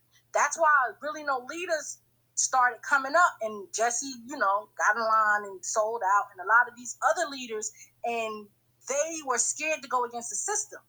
So the system started abusing people, and they were so used to doing it. They were so used to, they got macho, like, oh, we're going to do whatever we can to black folks, because we don't buck up. And that's why I do want to give a shout out to St. Louis. That's my second home. I go to grad school there, because after what happened with Mike Brown, they was like, we burning all this shit down. And that was a turning point. Because again, even when Sean Bell, God bless the dead, Sean Bell got killed, it was all these people outside and they ain't do nothing. Everybody was just standing around moving each other. Then DJ Henry, then Trayvon Martin. St. Louis was like, we the show me state, we gonna show you how this is done. And they burnt that, and I don't blame them. And it had to be some type of what y'all gonna do. And I'm not sitting here saying I'm for rioting, but I'm for rioting. I feel like they don't understand. They try to convince you and say, oh, you burning down your property. We can't get no loan. The bank don't want to give black folks no loans. Why Kofi or Bank of America not giving them? These are not y'all stores. They're not giving us no store. We don't own the beauty supply store. We don't own it, but they're not giving us none of those properties. But they will tell you burning down your own community, and that's not a foolish thing to do. How is it? You don't want us to burn down your shit. That's what it is. Because they won't give us anything. We live in the poorest communities, the lowest of schools, and every time you think about it, when you do the census every 10 years with the water crisis, right? White supremacy. They say you do the census, it tells you where the money goes. So we want you to count. They come to your house and knock on your door. We want to know how many people here. We want to know how many people here. So we can allocate these funds for your community. So why is it all the black community ain't got no water?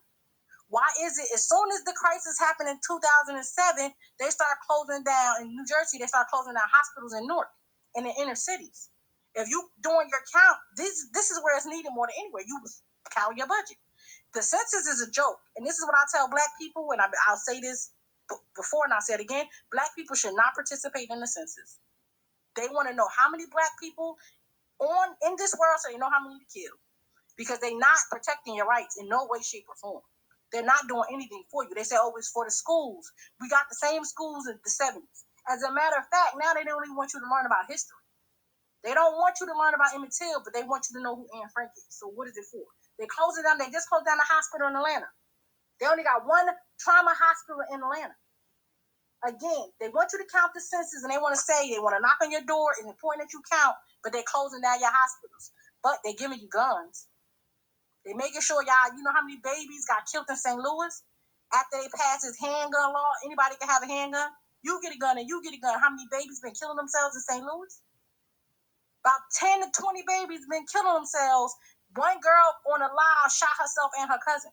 They giving you guns. Now, the schools ain't giving you no books. You can't get the internet, but they'll give you a gun. And we got to understand, we really got to see what they're doing to us. The solution to the problem, do not do the census. Don't fill it out. They come to your house, no habla inglés. Do not. They don't need to know how many. They're not doing anything to protect you. I think we do need a political party. I do like the Freedmen Party. I always say I'm a Black Panther. We got to get a political party. We always waiting for somebody else to fix one for us to do one. That's what we got to do. And we have to start collective responsibility. We have to hone our money together. I believe in being a church because of the tax incentives, and you'll be able to do a lot of things that you want to do if you are established as a church.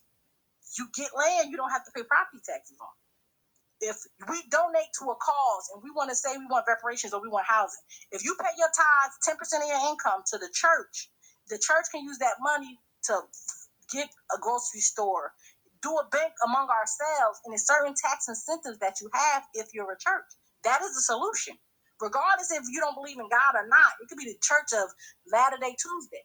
It doesn't have to be an official church. But long as we say, you know what, we're going to believe the church, we believe in the Church of Buddha. The Church of Buddha, whatever it is, you get that tax incentive. Newstoter have a good 20 to 30 to 100 people. If all those people join that church, and basically part of the church is, okay, these are the things we're going to believe in. These are the things we're going to do. We just do it. That is the solution to the problem. We don't wait for them to do it because the last time the government really tried to do something for Black people, it was them drug laws. We saw how that turned out. So I say, yes, we demand reparations, but we need to act accordingly. Get the church, start buying up property. Now properties is going down. When you get a church, you get certain tax incentives. You part of the church, you live there, you pay your rent, but everything goes back to the church. Then you start, but I was looking at, somebody got a hand up, I'll let my plane, because I like talking. Yeah, I was gonna say anybody else that actually wanted to, because the room was kind of quiet tonight. So anybody else that actually wants to speak, we're gonna let the company go ahead and speak as well. Original, you can go next. So anybody else that wants to speak as well, please, by all means, go ahead and raise your hand. I know like she said, she likes to go in and whatnot. So, and I'm enjoying. If the room is quiet and we got somebody that's cooking, I just go ahead and let them cook or whatever. So definitely, DJ. What's it called? She could land her plane real quick if she could do that. No, you got it, because she gonna come back. So believe me, she's gonna come back and speak some more. So you go ahead, company, and then we're gonna go to original. And then if Unlive want to come back, she knows all she got to do is raise her hand and request to speak. Her, Judge Sarah, anybody else that wants to speak, y'all go ahead. So the company, go ahead and unmute your mic and go ahead and say what you want to say. We're talking about I don't know if you've been here the whole time. I know that you probably heard a lot of different stuff too, but we mainly just talking about pretty much corrupt cops and whatnot, bad cops. And up there in NYC, you had 378 convictions that have been dismissed because the actual cops are just dirty. So you go ahead and you go ahead and expand on the topic if you like. Go ahead and unmute your mic. Yeah, thank you for letting me speak, everybody, the co-host and the host, Newstoter, what's called number one black media in my personal opinion. And what's it called? Make sure you donate to this guy because he lets us speak or whatever it is that we want to speak, as long as it's not too outlandish. And mass communications and stuff like that. This is the only news station that I know that gets the right news out and all the other stuff. And you're doing a good job, sir. I just want to say that at the beginning. I appreciate that. Thank you. All right. So, what the sisters was saying about the churches, doing this, that, and the other, they can be also applying to be what's it called, the neighborhood police or security. Like they can invest that same money into police cars or security cars or whatever it is, and but we have to utilize them. Don't call 911 when you call the police. Call it directly the church and stuff, and have the people come first. And then we also need our own people out there covering everything, making sure that the narrative is correct. We have a lot of ideas where we can move forward, but it just seems like to me that people don't want to move forward for some reason. I can't put my finger on it. But yeah, we got to move forward from where we're at right now. We need to put satellites in space. We need to create. You can make your own radio station if you know how to make antennas and stuff like that.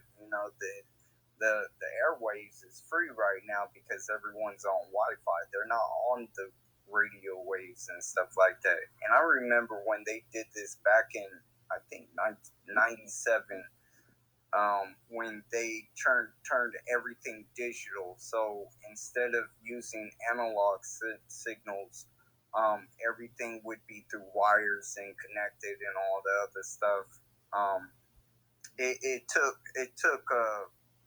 away from everybody using the airways for whatever reason they're using the airways for. I mean, that's beyond me.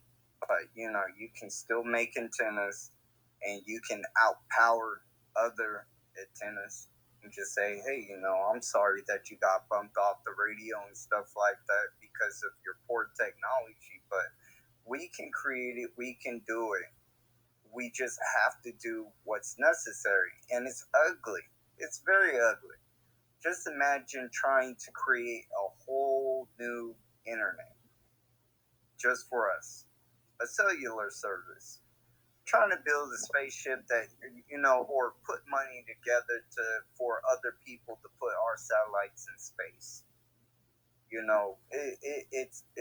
It's hard work, and it's like we're not building the infrastructure for ourselves. We're still using the infrastructure of the people that oppress us, apparently.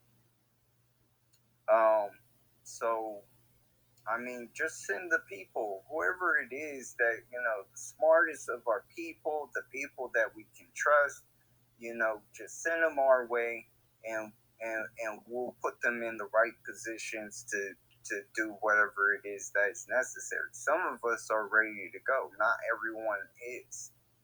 But,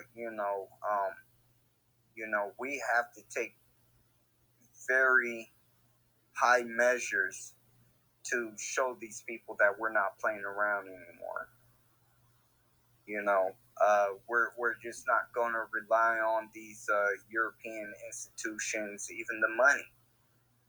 Like, one thing we can be doing, and I try to put this to the back channels and all this other stuff, try to throw the ideas in other people's ears, but, there's a lot of currency around the world that is cheaper than our dollar.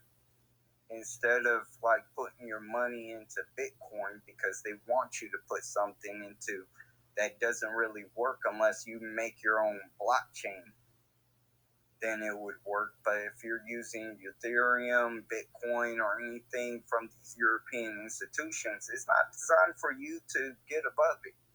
Only them. They know how it works.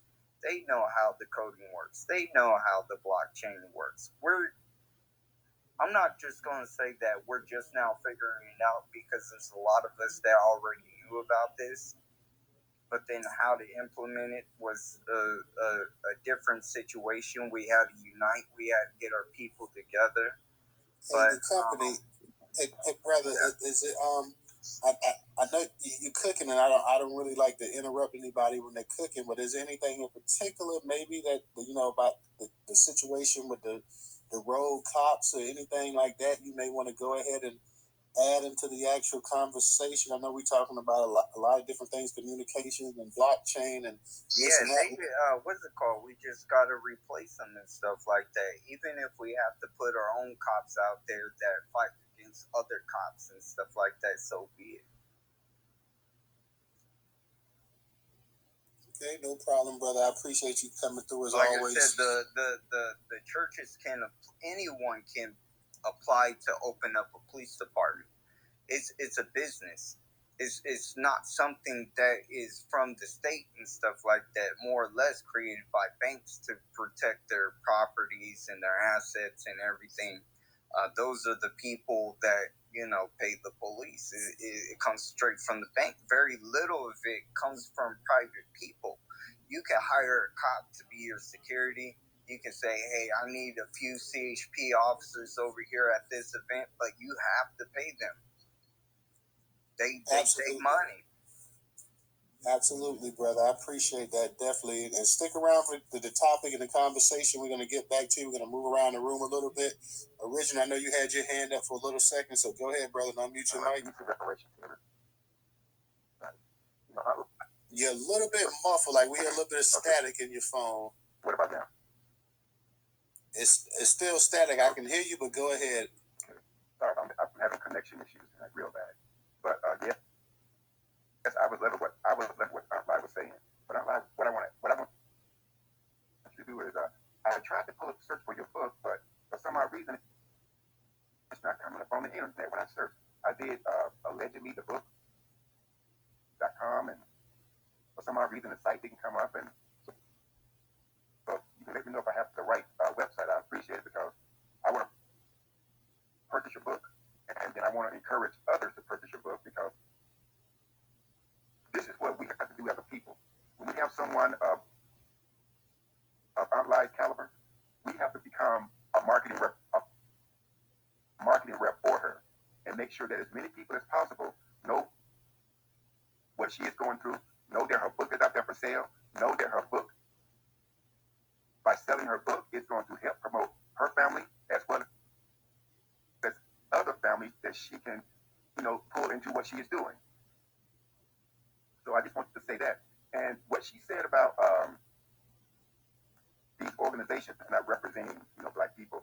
Everybody knows the NAACP is fake, and it's nothing but a white organization, and founded by white folks. There were some black folks there, like Ida B. Wells, who wanted to only advocate for black people, and then they kicked her out because she don't want to advocate for black people. And the Urban League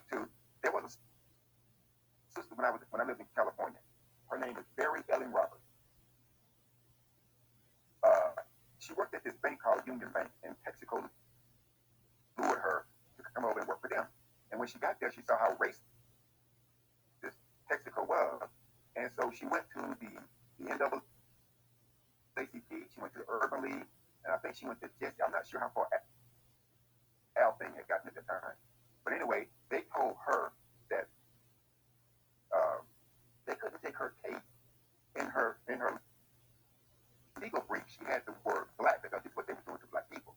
The NAACP and others told her that she had to change the word black to minority, and she knew that if she had done that, that they would have put other ethnicities on the witness stand, asking them if they were discriminated against.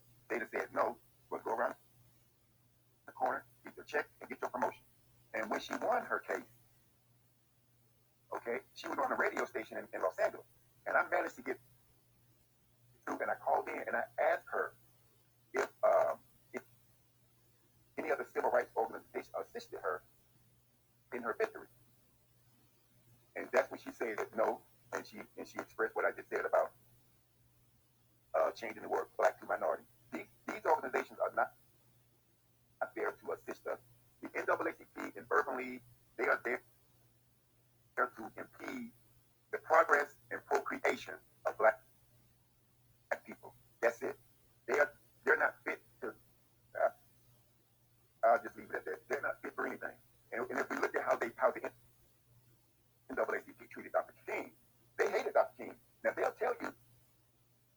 You go to their website, you might find something that Dr. King was a member, but Dr. King left him because they kept putting in roadblocks trying to block him from really doing the work for us.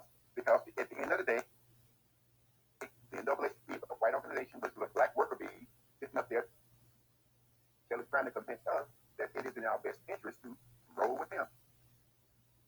But I want to share this with you. I'm in Atlanta, and west of Atlanta is a city called Douglas. There's a county called Douglas County, and the city is called Douglasville. There was I can't remember if he was a sheriff or a police officer, but they started giving him the runaround, and so he came on the radio, asking for. But my antenna went up, and I'm like, okay, now all this stuff is happening to you. Did you try to speak up for somebody else? They put a bolo out on his brother. Be on the lookout. He said he could have been killed. But I know sometimes, not you, I'm like, I already know what your truth is. But people like the brother I'm sharing with you, they won't say anything. And until it's like it's 2 minutes to 12, and by that time it's too late. So I just want to share that because, and even when I lived in Long Beach, this brother used to cut my hair. His dream career as a child was to be a police officer. And this brother told me when he cut my hair, he said he was a former cop, and he said he quit because the police were committing so much corruption. And what happened when it was a thing that went on, but when he left, they started watching him. They was trying to snatch his girl, but luckily for him, he knew some people from the street, and they helped protect him and his girl. I mean, these people are ruthless, and they want to tell us that we need to trust them. Hell no, I wouldn't trust them. Not in your life. I wouldn't trust them. But I'm gonna land with that. But I just had to just call it.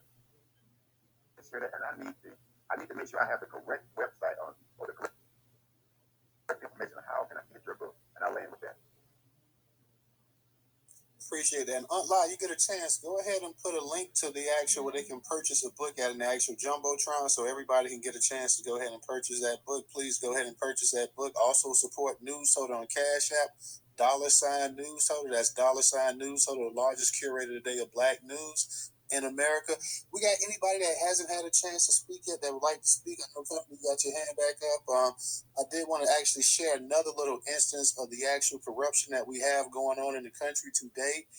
So if anybody that hasn't had a chance to speak yet, I would love to get your opinion or just hear you speak out or whatever. If not, then I'm just going to share a quick little update of something.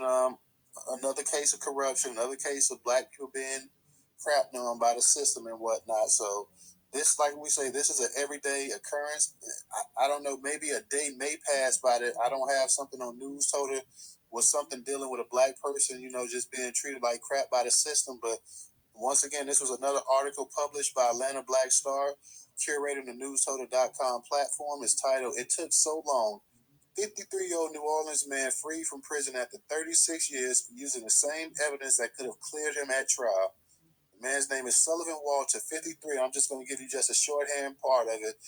Sullivan Walter, 53, of New Orleans, Louisiana, was wrongly convicted for a crime he did not commit at 17 years old, making him the fifth longest incarceration of any juvenile in the United States.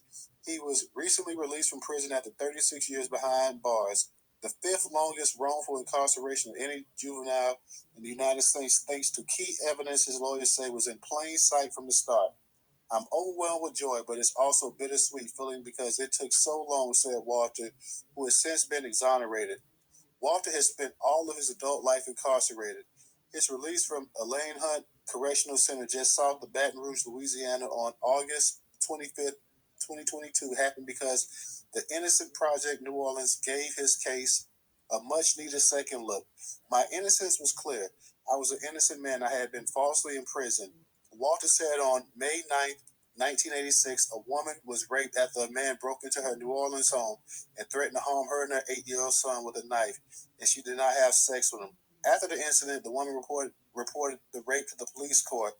The court records indicate that 4 days, and like I said, I'm not going to read the whole thing, but pretty much we know that the individual, the man, was wrongfully accused of rape, and he spent his entire adult life in jail because the legal system, once again, if any black person commits a crime, then all black people commit a crime. So instead of them going out doing their job or whatever, they wrongfully imprisoned this man for 36 years, the fifth longest juvenile that was actually in prison.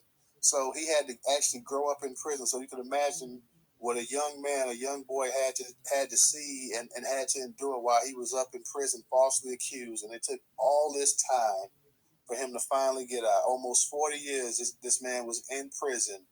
And once again, because of supposedly, and people will tell you that the United States has one of the greatest legal criminal systems, judicial systems in the world, but we see that the vast majority of people that's incarcerated has been falsely accused. The vast majority of them are black men. Whatever the percentage, I forgot if it was 50 or 60%, but I'm sure it's higher than that. But the vast majority of people that's incarcerated, falsely accused in prison, are black men. And we still have not figured out any way whatsoever to correct this situation. Now, when you do, in so many cases, like Aunt Lai was saying before, when you do get out or whatever, it's never the court's fault. The court never wants to take responsibility. It's always, well, we'll give you a little settlement, we'll give you this and that, as long as we don't have to admit wrongdoing. Like, admit wrongdoing, man, it's your fault that I was even in that shithole from the beginning. What are you talking about? So, Aunt Lai, I know, is there anything, because I know you and company, we're going to get back to you too. Aunt Lai, is there anything that you want to add to this as well? Yes, I do want to say that I put my the information for my book, and I believe I sent you a DM with the website. It's The Book Allegedly, THEBOOKALLEGEDLY.com. And basically, that's the system. In the book, I put the scientific. The U.S. government continues to profit from slavery via the criminal justice system.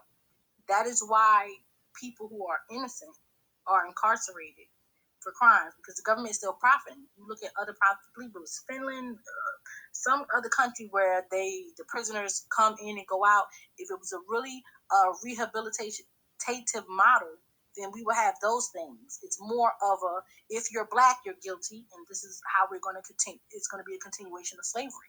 Even though this country is so racist, even though a civil war, they had a whole entire war, and they've been pushing the lie that Lincoln abolished slavery. Abolish means to end, which never happened. they still continue with slavery, because all you have to do is neither slavery nor involuntary servitude, except as a punishment for a crime. Once you're guilty of a crime, they can make you a slave. That is why they're indicative of them. It's in their benefit to make you guilty of a crime, because the job of the police, and a lot of people don't want to realize this, remember back in the day, the slave patrol, they had to catch the slaves. That is still the job of police. Their job is to catch the slaves. Don't matter if you did it or not. They have evidence to show. Police have been known to have evidence to exonerate you. They still won't admit the evidence. You saw the Central Park 5 movie. They had the condom with the semen that matched none of the defendants, the kids that they accused with the crime, and the only thing they came up with, oh, well, yeah, somebody else was there, and they just took turns, or they did. All these kids, in their head, because they were black, they were automatically guilty. Even if the evidence didn't fit the crime, they made it fit. That's what they do. They don't care about what's right. They don't care about the rehabilitation model. What they do is they confuse the average citizen with thinking that they're there to help you and that you have this to protect and serve when they are killing us in the street. It's literally psychological warfare. It's like your mind is playing tricks on you. They're doing one thing and they're saying another. And a lot of people are falling for the banana in the tailpipe. And that's why we have to speak truth to power, what it really is. That's why the theory that I came up with, that the U.S. government continues to profit from slavery via the criminal justice system. That is what they're doing. That's why Biden can stand up there and say, we want to fund the police. Because it's their job to get slaves. And even though, like, when the person is murdered, an unarmed black person is murdered, the media will immediately look at their criminal, when this person was a juvenile, they had this record, or they'll bring up the fact that the person had traffic tickets. Anything, because again, once you're guilty, you're a slave. And remember, you can kill your slave. It's not a crime to kill a slave. And that's the justification. That's why none of these police officers are ever charged with, they say it's the qualified immunity, but that's why they're not charged, because they killed the slave. But in the same instance, how can you pay a $12 million civil judgment, but you can't charge anybody with the murder of Breonna Taylor? You can say, this person falsified some documents and this person did this, and that's why a lot of these police departments, but the people should be doing is going after these police departments and demanding they be investigated for RICO, because with a RICO charge, you don't have to show that the person did it. You just have to show a pattern. And if you can show in 2 years witness tampering, falsifying documentation, lying in the police report, you can show 2 or 3 police officers lying in the police report, like the court order, the search warrant, lying on that, and this person other lying, that's RICO. They can be charged with RICO. RICO is a federal crime. Now, if you want to charge the rappers with RICO, if I'm a person and I know a person, I'm from the hood, I'm from North New Jersey. I know a couple of people that did a couple of things. So them telling me that, and if you say, you know what, I'm the head of the enterprise, now I'm responsible for what they did, now you want to lock me up for RICO. If you could do that to these rappers, then you could do that to the police. But they want to pick and choose who gets the crimes. And I just left Atlanta too. I have family that's in Hogansville, the Grange area, in Georgia. But that's how they do it. It's a war on black people in Atlanta. Because them going after these rappers, they saying you're not going to come to our community and do X, Y, and Z, but you have the white people doing all kinds of crimes, but you're not worried about that. So it's just a matter of, we know what the system is and we have to act accordingly.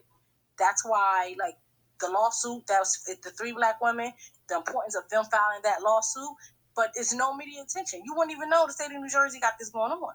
It was a couple of cases, and I do hope to have my podcast and bring it to their attention. I do thank Newstoter for having his spaces and bringing a lot of these issues to the forefront, because it's very, very scarce. It's very, very scarce. And I don't know if you have a full-time job, but I don't think you really understand the importance of what you're doing. Sometimes I cry and think about what you're doing and giving the attention to it, because people don't really care. They really don't care about what's really going on in everyday America, but you care. I can tell you definitely, sister, a lot of our people don't care, just putting this news out and stuff like that. As you said earlier, not to get sidetracked on the discussion we're talking about, but we as black people, we always talk about what we don't have, what we need. And I keep telling everybody, look, we can go ahead and we need to back our media outlets. We need to go ahead and support our own people and stuff like that. That's why I'm like a madman with the stuff that I'm posting and I'm tweeting and stuff like that. I'm tweeting from different black sources all over the country and whatnot, trying to let our people know exactly what's going on. We can do it all. I mean, we can do the news, we can do education, we do lifestyle, we do health, hell, we do entertainment, music, and all that as well too. So there's something, a little bit of something for everybody. You know, if you're in entertainment, and we can get you there. If you want to hear news and politics, you want to hear education, you want to hear all of that, we can do that too. But as a people, man, you got to remember that we're on Twitter and we're on these other social media platforms. These are all white-owned platforms. Anytime these people want to ban us and kick us out, they can, and there's nothing we can do.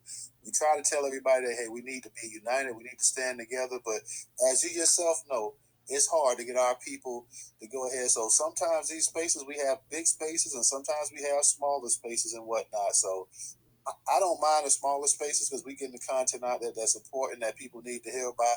Like I said, this topic here tonight, I thought about doing it last week. I just kind of got sidetracked because there's so many different things on the platform that we can hold. We can hold literally. If there was enough time in a day, we literally could hold 15 spaces a day on all the content that's coming through Newstoter, at least 10 to 15. You know, it's just not enough time in a day to do that. So, but you know, some of our, it's just with our people. Like last week, we had the space on fibroids and stuff, talking about health for Black women. And I'm gonna and I'm gonna also hold a space this month. Also, we're gonna talk about we're gonna also talk about it's Prostate Awareness Month, and Black men suffer from this more than anybody else in this country. So yeah, we may have a space that only may do 50, 60 people, and I don't care. Like, you know, some of this stuff just has to get out there. It's not getting out there enough. So I thank everybody that comes to the spaces such as yourself and people that support Newstoter and whatnot. You know exactly the type of work we have ahead of us. Every day, I'm posting about police brutality. I'm posting about racism. I'm posting about white supremacy. I'm also posting about, you know, like I say, health related issues for Black people and education and politics and everything else. So, you know, as a people, it's up to us to go ahead and accept it. Like, either we're going to do it or we're not. We can't always just sit here and say, it's white people this, white people that. When we have the power, we have the ability to actually form our own culture, our own media outlets and whatnot, and shape it exactly the way we want to. You know, it's on us. So I don't really know what to say. What else except that, hey, you know, it's hard, but we're gonna continue to do it. You know, somebody's got to do it, and you know, thank God that we are in the new media age, and we do have the new Black media, and we have the big guys like Tariq and Professor Black Truth and TBA, and then you have the smaller ones such as myself, DJ and Mark Megan and so many other smaller ones. You got Black Alpha and whatnot, and they putting out the content and stuff like that, and we're gonna keep doing it. You know, we're just gonna keep doing it. We're gonna keep fighting because that's the only way. That's the only thing I know how to keep clawing and scratching. So we're gonna keep pushing forward the agenda. We're gonna keep pushing for the reparations.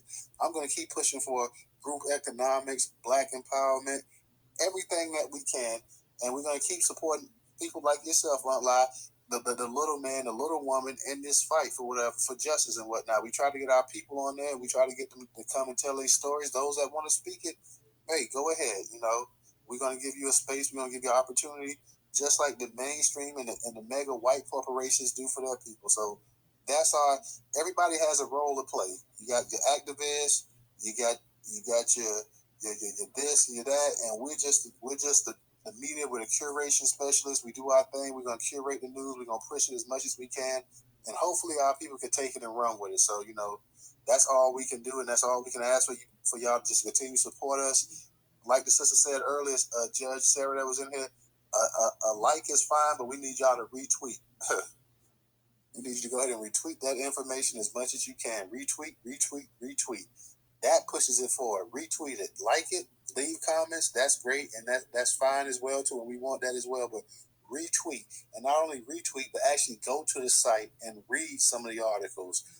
Surf the site, visit us. You know, get us up there in the Google in the Google search engines and stuff like that more than what we are. So help us to grow. The company, I know you had your hand up. We're gonna get the professor. Matter of fact, the company. Let me come back to you because the professor hasn't spoke for a while. So, professor, go ahead and unmute your mic.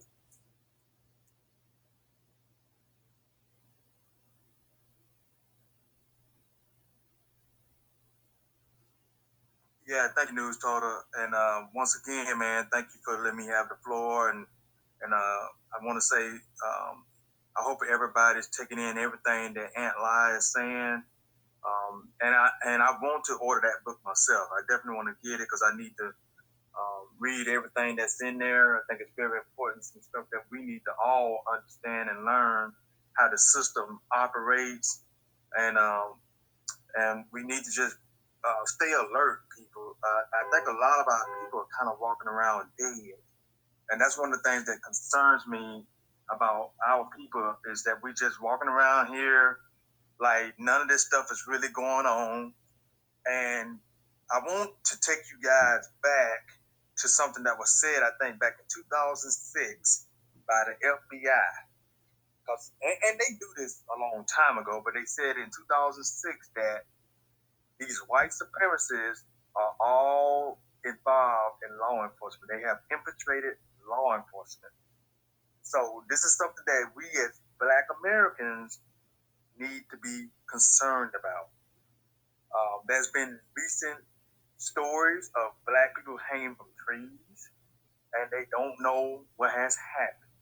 They can't tell you what happened. They'll just tell you that it was a suicide. These are things that we have to wake up to, my people. We have to wake up and stay alert and be ready, be prepared. When Newstoter is putting these stories out here, we definitely need to retweet. We need to share. We need to do whatever it takes. And that's one of the things that really disappointed me because I know we spoke about BET last night. That was one of the things that really hurt us is we had a large media platform like BET that could help us to get our story out about abuses and everything else. Now we don't have it anymore. Rob Johnson did us a disservice, and I was really angry about that when he sold out like that. He sold out for the money, but he don't realize the pain that he has caused his own people. BET was doing great things. Now, there were some shows that were kind of questionable, but I never forget when I was younger, I would sit back and watch some of the stuff on there, such as Ed Gordon. How many of y'all remember Ed Gordon? That was wonderful for us because Ed Gordon was reporting about us. He was talking about our stuff, man. All the stories that related to us, our health, our financial, everything related to us, they was telling us about it. We could get it from BET. Now we don't have that anymore. It's gone. So we don't have anybody now to report and put our story out there.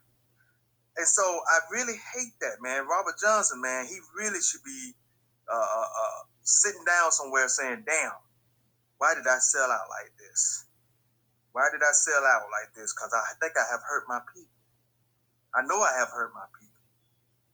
And so now we got to look for other ways to get these stories out here. Newstoter is doing the best he can. We got other small platforms that's doing the best they can. And but BET was that one. It was that one. And it was a way to let the world know about Black Americans. That's why Bob Johnson was very important to us when he owned that. That was very important to us. And so now, my people, we just got to try to follow along whatever is put out here about us. We got to try to get it out there the best way we know how. We need to try to help each other to get the stories out there. We do need to, like Sister Lai, we need to fight back. We definitely need to fight back, y'all. I'm gonna tell you something. I keep putting these words out in the spaces about Reverend Vernon Johns. We have to get into the good fight. Reverend Vernon Johns. Once again, I'm gonna tell y'all to watch that movie. Reverend Vernon Johns. He led the way for Dr. Martin Luther King Jr. Before it ever was of Dr. Martin Luther King Jr., it was Reverend Vernon Johns. And this man was a feisty pastor that was telling the people, the Black people that was in that church, that's the Memorial Baptist Church in Montgomery, Alabama, y'all cannot be cowards. You can't let people just run over you and let yourself be abused. That's what we got to understand, Black people. We can't allow ourselves to be abused. We have to fight back. Sure, we're a minority. Sure, the white supremacy system is huge. It's been around for over 500 something years. It's in place. We know it's out there, but we still can't let them just do whatever. The disrespect. We see these videos constantly of disrespect shown to us where these Karens.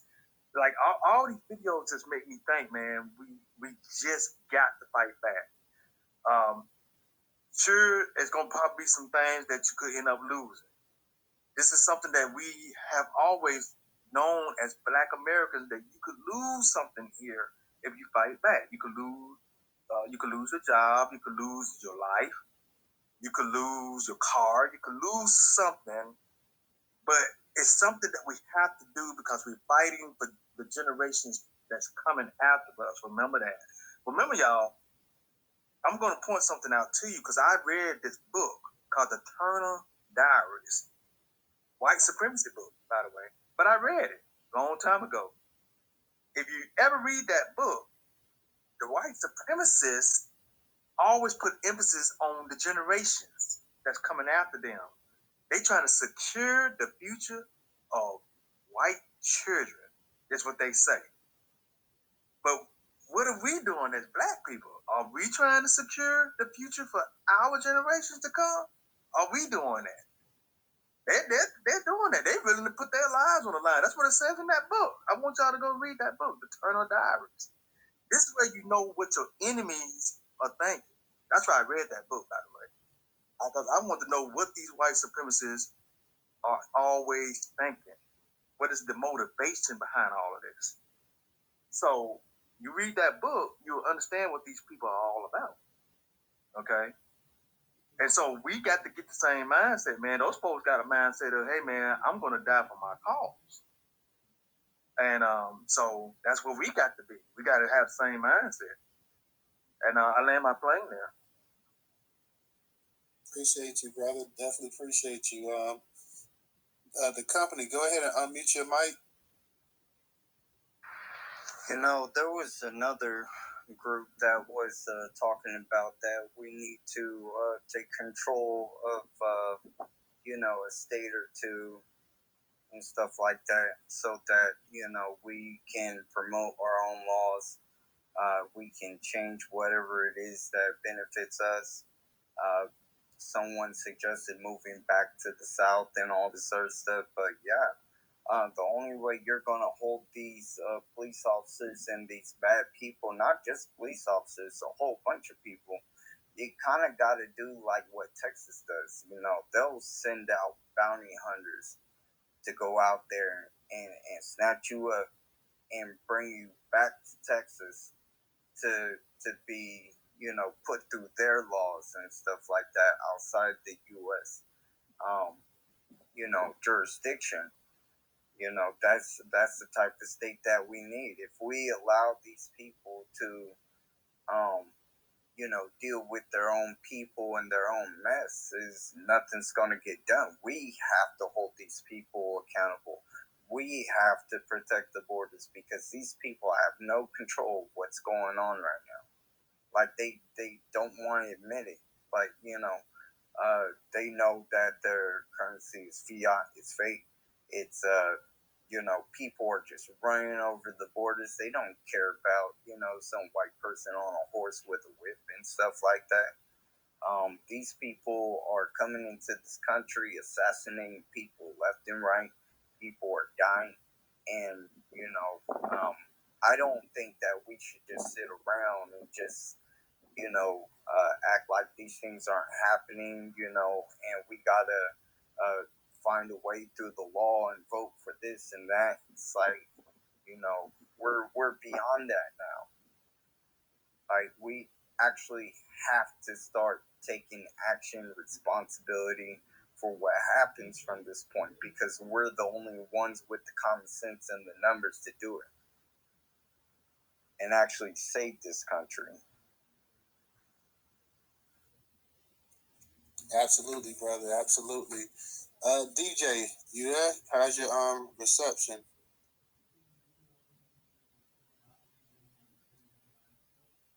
Not sure if DJ's there or not, y'all. Checking 1, 2, 3, see if DJ's in the building. I think he may have lost connection. So what we're gonna do, y'all, we've been doing this for a couple hours, so we're not gonna hold you guys up. But what we're gonna do, we will be back tomorrow. We'll be holding our space from 8 p.m. You know, it's always Monday through Thursday, 8 p.m. Eastern Standard Time. So you guys make sure you come out and catch us and support us. Definitely support Newstoter.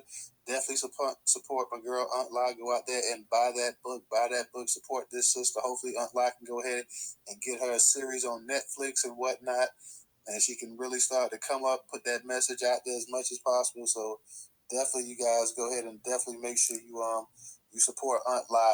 Sister definitely she's definitely been fighting. So we definitely want to go out there and give this sister all the help and the attention that we can give her and whatnot. So I'm definitely glad that we was able to have some discussion about the actual cops. 378 convictions dismissed up in the NYC, and you guys also heard some of the other examples from Baltimore and other places, New Orleans, that I gave you, just letting you know about the actual problems that we have with these cops and stuff in this country. It's not getting better. People don't want to talk about defund the police. People don't want to talk about qualified immunity. People only want to talk about all they want to talk about is basically new training and additional funding, pumping billions more into a failed policy that already is happening. I know, Professor, you were saying that, and I have that on Newstoter too. They're talking about that it's an infiltration of white supremacists and stuff in the actual law enforcement. And that's a load of crap. It ain't no infiltration. From the time they formed law enforcement in this country, it was filled with nothing but white supremacists. So it just to the point that before we as black people knew our place, we knew not to act up and say nothing out of line because we get cracked in the mouth or cracked upside the head. Now that we say something, we still get cracked in the mouth and cracked upside the head. But now they got to do a little bit of something about it. So there's no infiltration. These people, like I said, they come from the damn slave captures and whatnot. This is where they come from. This is where they descend from. So it's always been white supremacy. There's no infiltration. They just pour them in there. They've been doing it from the time that they started having damn police departments and law enforcement and everything else in this country. There's no infiltration. It's been there from day one. It's just that they're getting called on it. And before we knew our place, we knew not to say anything and act up because we knew what was going to happen. So that's the only thing. There's no infiltration. It's been that way from day one that this country's been founded. DJ, you got something you want to add to it? I know you had lost connection real quick, so. No, everything all good. I just been listening to y'all while I'm working the midnight shift. So, next tomorrow, y'all for sure. Appreciate y'all coming up as usual. Let's start out. That's what's up, y'all. We're going to go ahead and we're going to catch y'all tomorrow. We're not sure exactly what the topic is, but we'll definitely let you know. We'll send out those DMs and we'll tweet everything out. So you guys make sure you go ahead and put the notification. By now, y'all already know what time we go on, 8 p.m. Eastern Standard Time. So like I say, make sure you support Aunt Live. Make sure you follow the host and the co-host. Make sure you support us on Cash App, $Newstoter for those that's able to. If you're not, we understand that. We understand we're in a recession, and we understand everybody ain't got it. So that's just, if you can afford it, it's $Newstoter. $Newstoter. Guys, make sure you visit newstoter.com daily. And we will see you guys tomorrow. Y'all have a good one. And everybody, God bless. Y'all be safe. Peace and reparation, though. Peace and